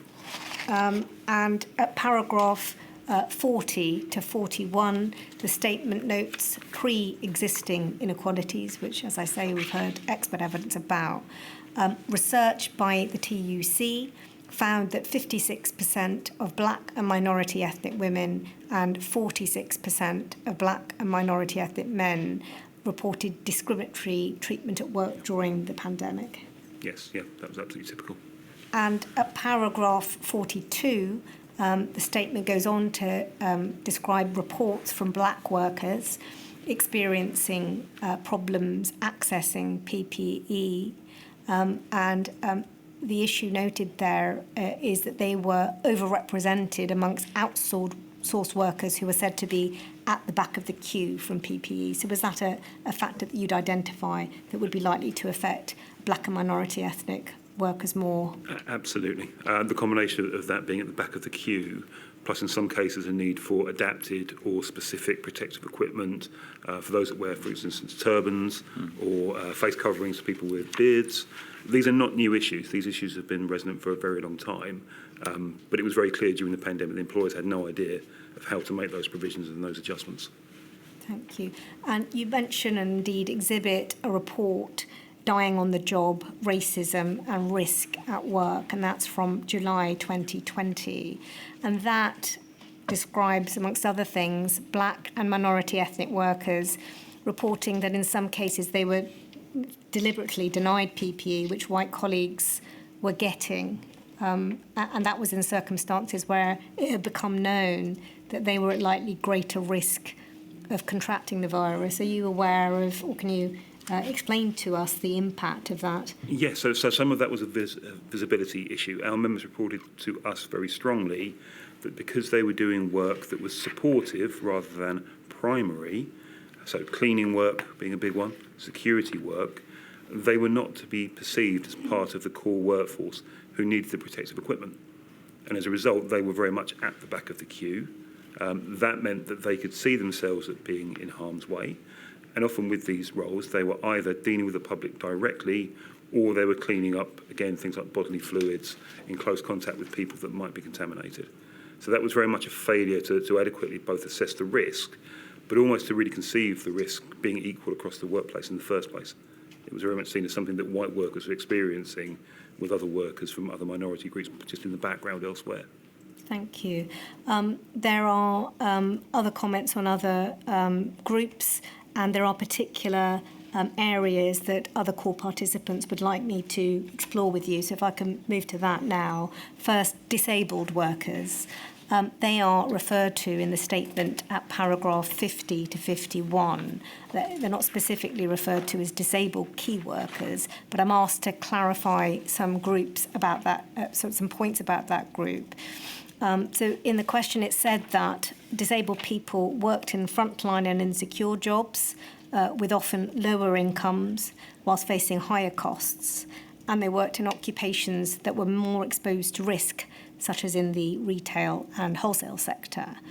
So the question is, are any of the witnesses aware of any evidence about heightened risk of infections, mortality, or impacts on mental well-being amongst disabled key workers during the pandemic? Mr. Short. On the last of your points about mental well-being, I think a lot of our Unison's members who are disabled, we talked to them a lot, and they gave us a sense of the pre-existing issues they often had of discrimination and prejudice at work were heightened by the pandemic. So, for example, you would have in a lot of services, it might be more difficult for a disabled person, depending on the disability, to socially distance properly, to wear the right kind of mask or covering, those sorts of things. Depends on the disability, depends on the type of job. And one disabled worker told us the pandemic highlighted this sense of being a second-tier worker as a disabled person. Yeah, also there was a really poor understanding and implementation of the disability provisions by the Equalities Act, and we found that many employers and most managers that were talking about ordinary reasonable adjustments just put that to one side because they were fully focused on social distancing measures, which again caused issues, major issues in the workplace, particularly for disabled people. Thank you. That, in fact, it's the next question. Are the witnesses aware of reports of failures to make reasonable adjustments for disabled key workers during the pandemic? Yes. Are there any other examples? No. And then the third question is, are the witnesses aware of any evidence of how intersections with other protected characteristics, such as, but not limited to, gender, affected disabled key workers? No answers to that particular question. Okay. At paragraph 52, there is reference to the vast majority of frontline workers during the pandemic being women, though it's right to say that when you look at the percentages there, a number of them worked in health and social care, which is outside the scope of this module. There's a lot of detail on the impact of women workers, and again, it goes beyond key workers. But at paragraph 53, it's noted that many were in jobs that heightened their risk of getting the virus, and they were in jobs that could not be done at home. And again, there's a point about them being more likely to be in insecure and 0 hours contracts. Do any of you have any further comments to make about that impact on women? Mr. Short? I don't want to repeat comments I made earlier, but school support staff were a particular risk group in COVID because of the nature of the work. The vast majority of teaching assistants are women. The vast majority of school cleaners are women. Yes, that's paragraph 93 of your statement. Disproportionate impact on women due to the composition of support staff, such as catering and cleaning staff. Is that the point? Mr. Shears. Just to add that the particular reference to pregnant workers there is very important. In many cases, the work that these pregnant workers were doing was genuine and very high-level key work. It was not easy to take them out of the workplace, and it was not easy to replace them necessarily. But employers, in many cases, simply didn't try. It was a case of, he can have a face mask, some hand sanitizer, please carry on as usual, not realising those additional risks that would normally be managed still need to be managed. So one of our biggest challenges was getting good practice across every sector in terms of dealing with pregnant workers very early. Again, in those sectors where we had good pre-existing social partnership arrangements, that was done quite well. For those where that didn't happen, it was much more difficult, took a lot longer, and unfortunately, a lot of those workers, a lot of those members were in those insecure type hidden roles.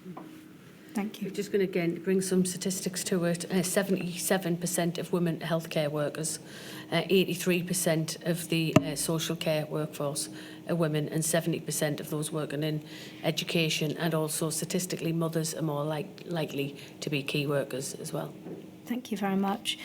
Turning to migrant workers, at paragraph 58 to 60, they are noted to be disproportionately represented in key worker jobs.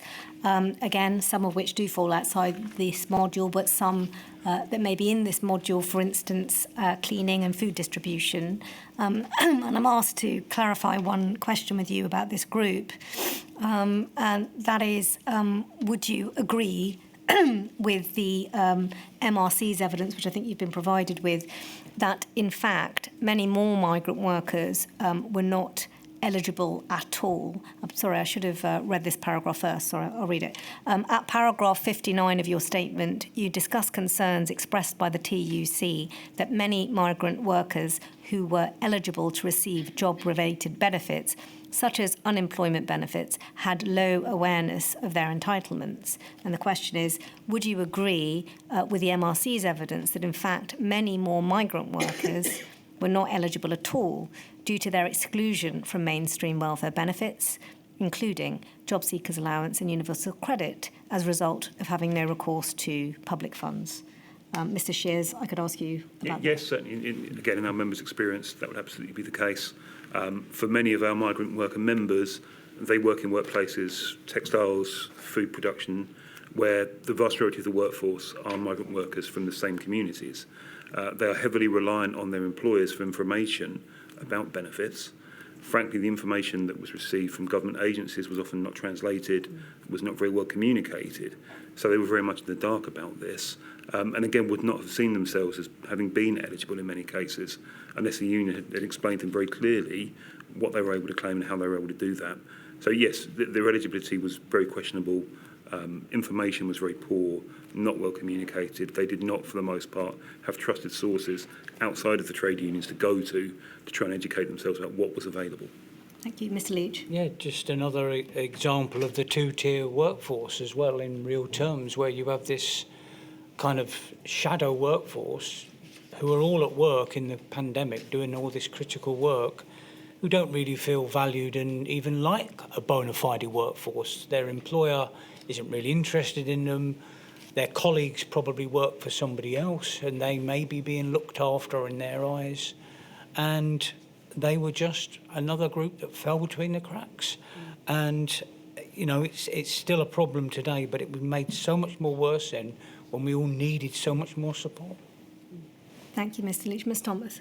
We had reports from our representatives quite regularly, particularly where agency workers were, around the complications of just supporting their colleagues around benefits as such, because it's a complex issue if you speak English, let alone to try and translate that into other languages, which is conversations that wouldn't take place ordinarily. So this was brand new, situation that had appeared that was just very complicated, and 9 times out of 10, that's not a legit statistic that I'm saying from my experience. A high proportion of time, should I say, actually people didn't bother because it was just too complicated. That's it. Thank you very much indeed for those insights. I want to move finally to some reference in the statement to shielding workers, but also those who did not fall within those required to shield but were still clinically vulnerable. So paragraph 124, it describes essentially an education workers in that precise position, and the way they're described is essentially being forced into work. You have had some sections of a statement from Lara Wong on behalf of clinically vulnerable families provided to you, and that also covers this ground, as well as other disadvantages such as stigma and discrimination. And it also notes that some clinically vulnerable workers were obliged to leave their jobs during the pandemic. So taking you to your statement, and I'll ask Mr. Short about this, a first-hand account appears at paragraph 247, and it gives the account of a clinically vulnerable teacher who gets very unwell, is hospitalised, is then attempted to go back to work to return, only then to get another infection, and ultimately decides to take ill health retirement. So I'm asked to explore with you or ask you, are there any specific ways in which employers could approach keeping clinically vulnerable key workers like this, both in work and safe at work? I mean, for teachers, I think one key way of keeping teachers more safe at work is to have more online provision, which is something, there are pros and cons of that, but that's something which develops, during COVID. And one of the issues with online service delivery is it works for some services and not others. It works for some workers and not others. I think this goes back to the sick pay provisions and the sort of isolation provisions as well. If we've got properly negotiated sick pay, properly negotiated time off revisions, agreed between the employer and the union, the government, depending on which sector it is, what the government's role is, then that's the main thing really, to protect workers and give them that leeway to get better before they're forced back into work. Thank you. I want to move finally to lessons learned, and there are a number of very sector-specific lessons learned, not across all sectors, in the statement.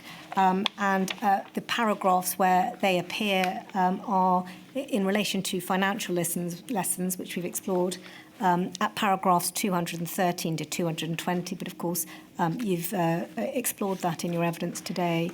Specific lessons learned from the experience of the education sector at paragraphs 221 to 225.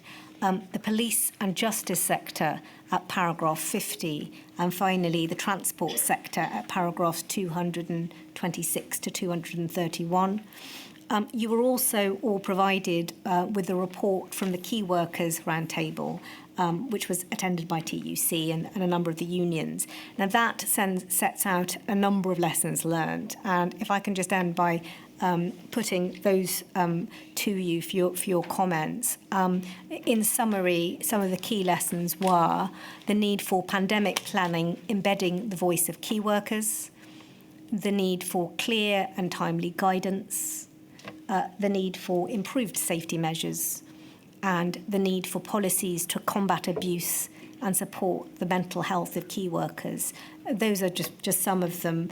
Could I turn to each of you in turn to ask whether or not they reflect the main concerns or lessons that you think can be drawn from the experience of key workers during the pandemic? Firstly, Mr. Shears. Yes, I think they do, and I think they can. One very important point I think that underpins all of this is having a body for collective decision making in terms of that preparation and planning. To give a very concrete and specific point, it was very apparent very early in the pandemic, by late February, early March 2020, that there were not enough FFP3 masks, and there would have to be some kind of system of prioritisation.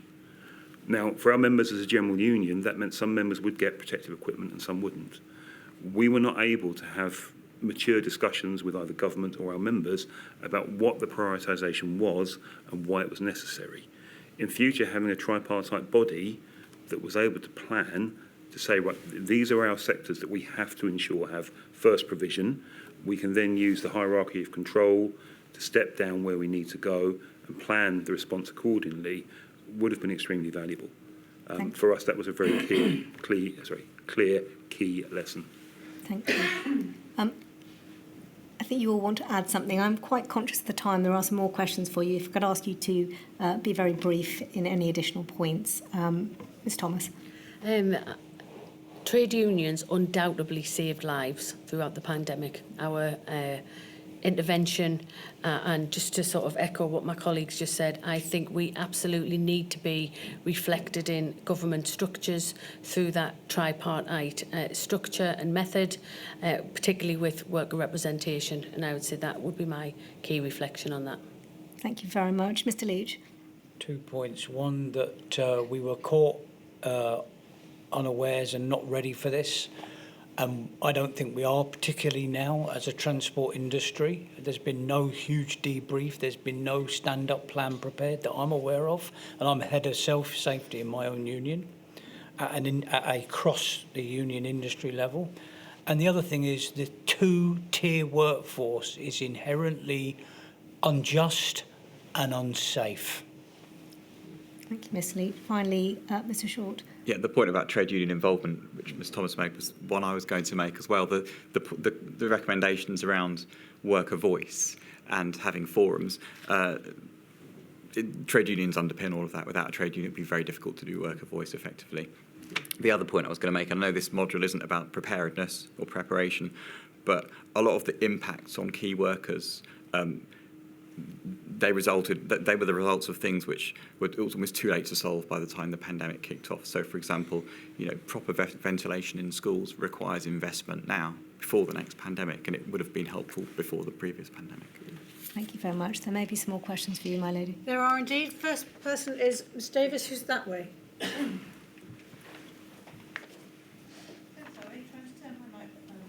There. That's it. Can you see and hear me? Yes. Yes.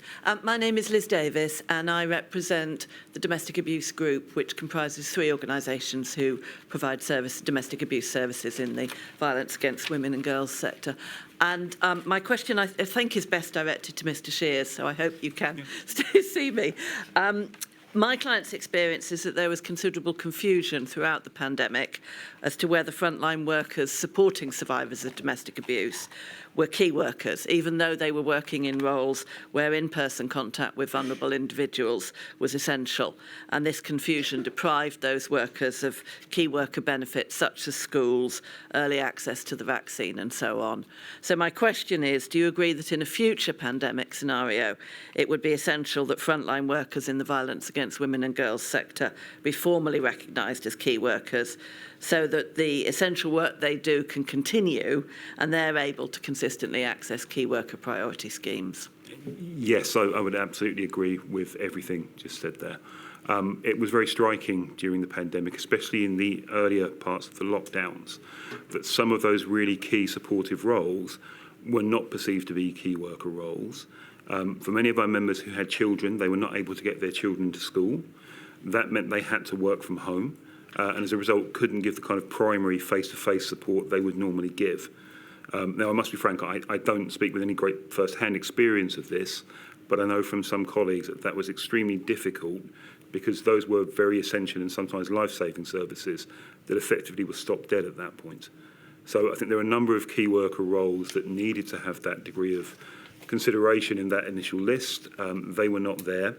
And again, the point around vaccination is absolutely critical there because, again, those workers would have been at higher risk later and were not prioritised when vaccines were available. But yes, I would conclude absolutely with everything that was just said.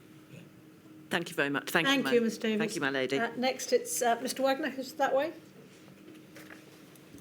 Good afternoon. I ask questions on behalf of clinically vulnerable families.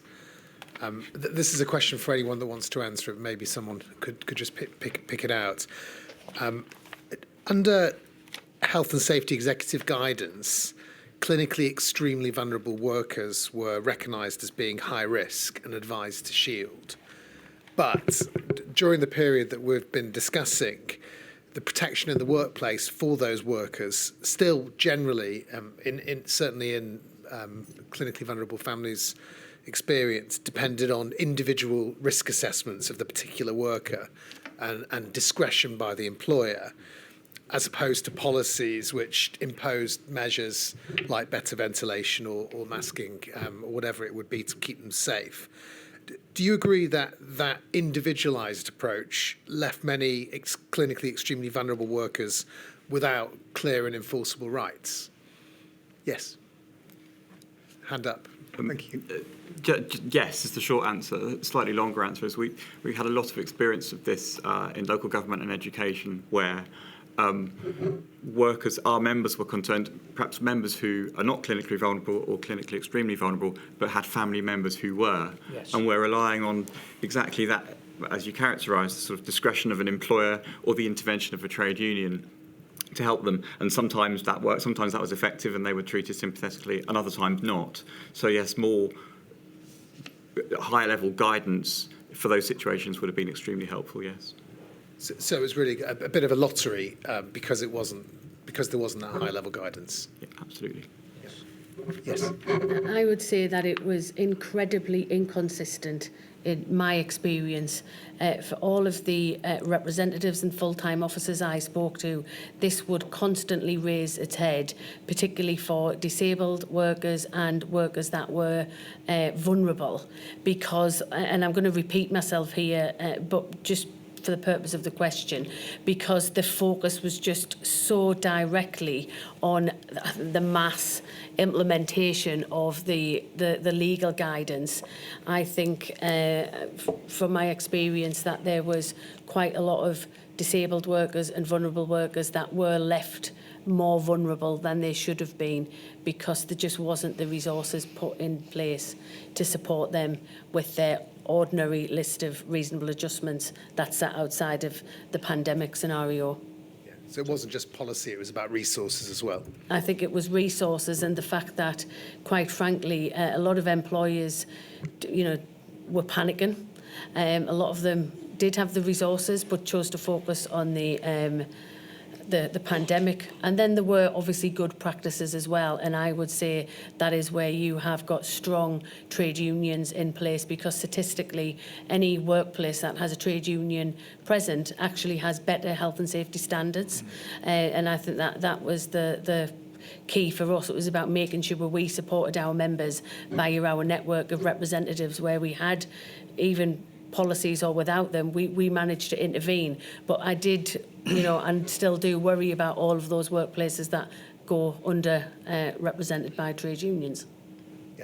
Yeah, just one point would be that every single one of our members has some form of, or would probably have some form of family life outside of work, and that would include vulnerable, clinically vulnerable family members.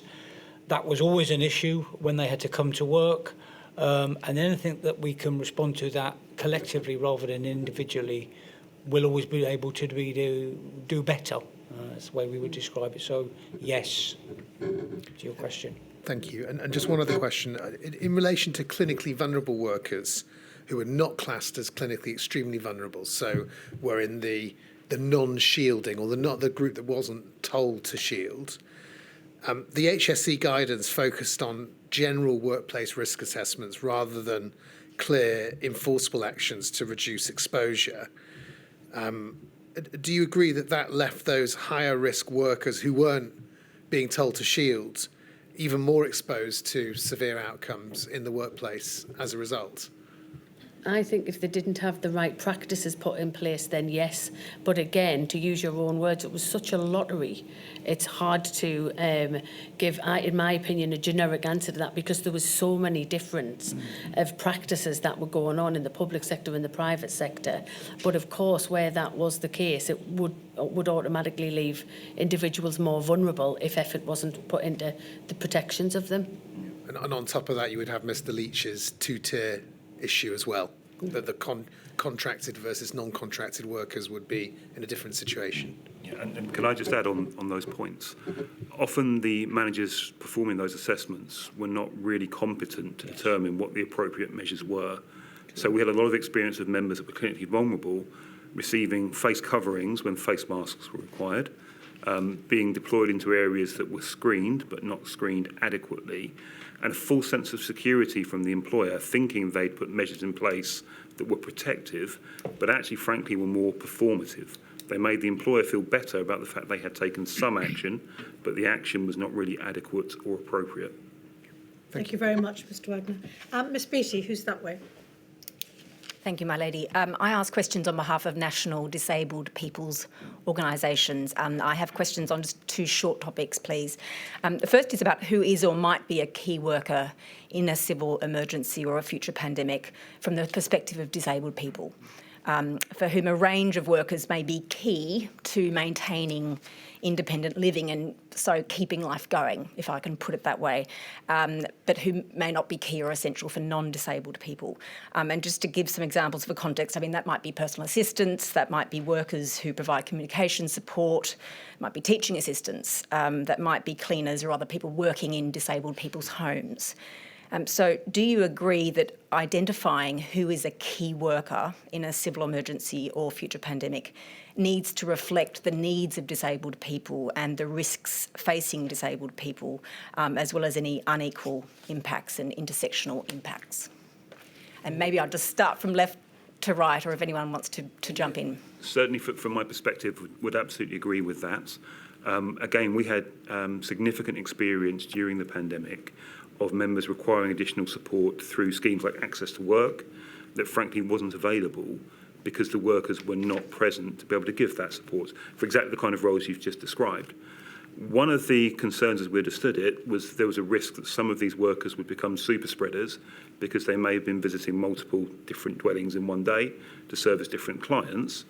However, with proper resourcing, you can individualise that support and that care in the same way you can have one member of staff per bubble in a school.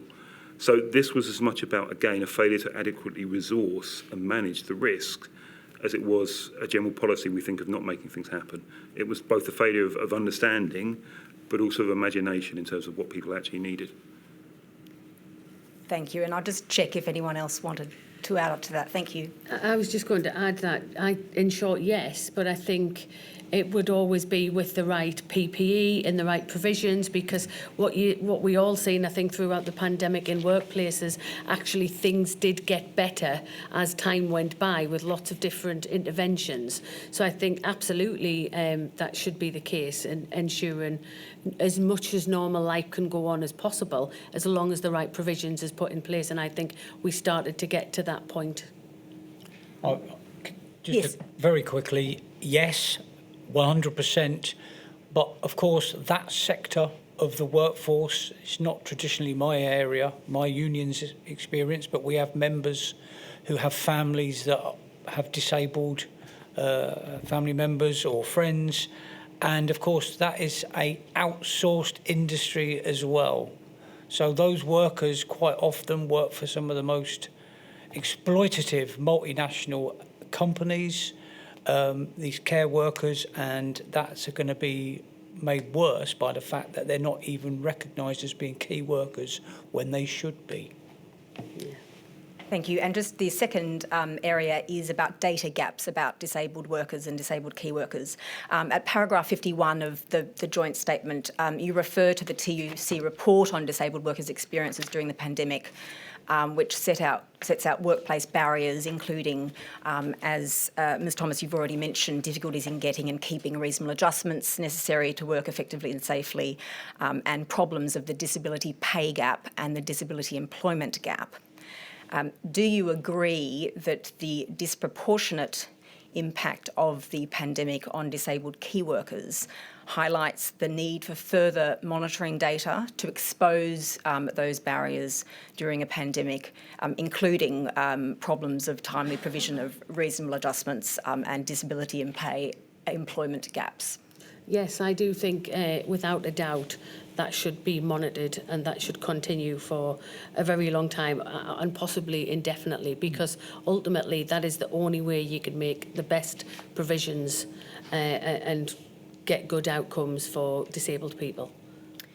And that report also covers barriers to disabled workers reporting and providing data. So in terms of collecting data and disabled workers having the trust to provide that data and that covering the kind of pre-existing inequalities that Ms Rahman took you to, do you agree that given those issues there needs to be both collection of disaggregated data on disability and intersectional data, and that systems to collect and then use that data need to be developed in partnership with disabled people, intersectional disabled people and intersectional disabled people's organisations? Yes, I would agree with that. Yes, I think it's important that disabled workers feel comfortable and confident giving that data, and a big part of that is working with disabled people's organisations. That will help give them that confidence. Thank you very much. Thank you. Beattie. That completes the questions we have for you. I'm sorry if you've been uncomfortable in a line, four of you. We've done 4 before together. So you've been an experiment, which I don't think I would repeat, but as I'm not having any more hearings. Sorry, it's not the quality of your evidence, just having all 4 of you together. Anyway, thank you so much for your help. I very much take on board the point about lack of recognition. During the course of this inquiry, as you probably noted, I've heard about many thousands, if not millions, of unsung heroes.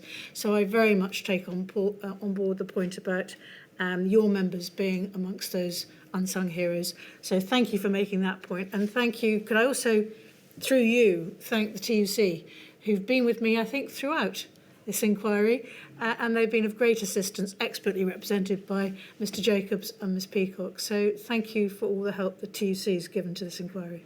Thank you. Very well, I shall return at 2 o'clock.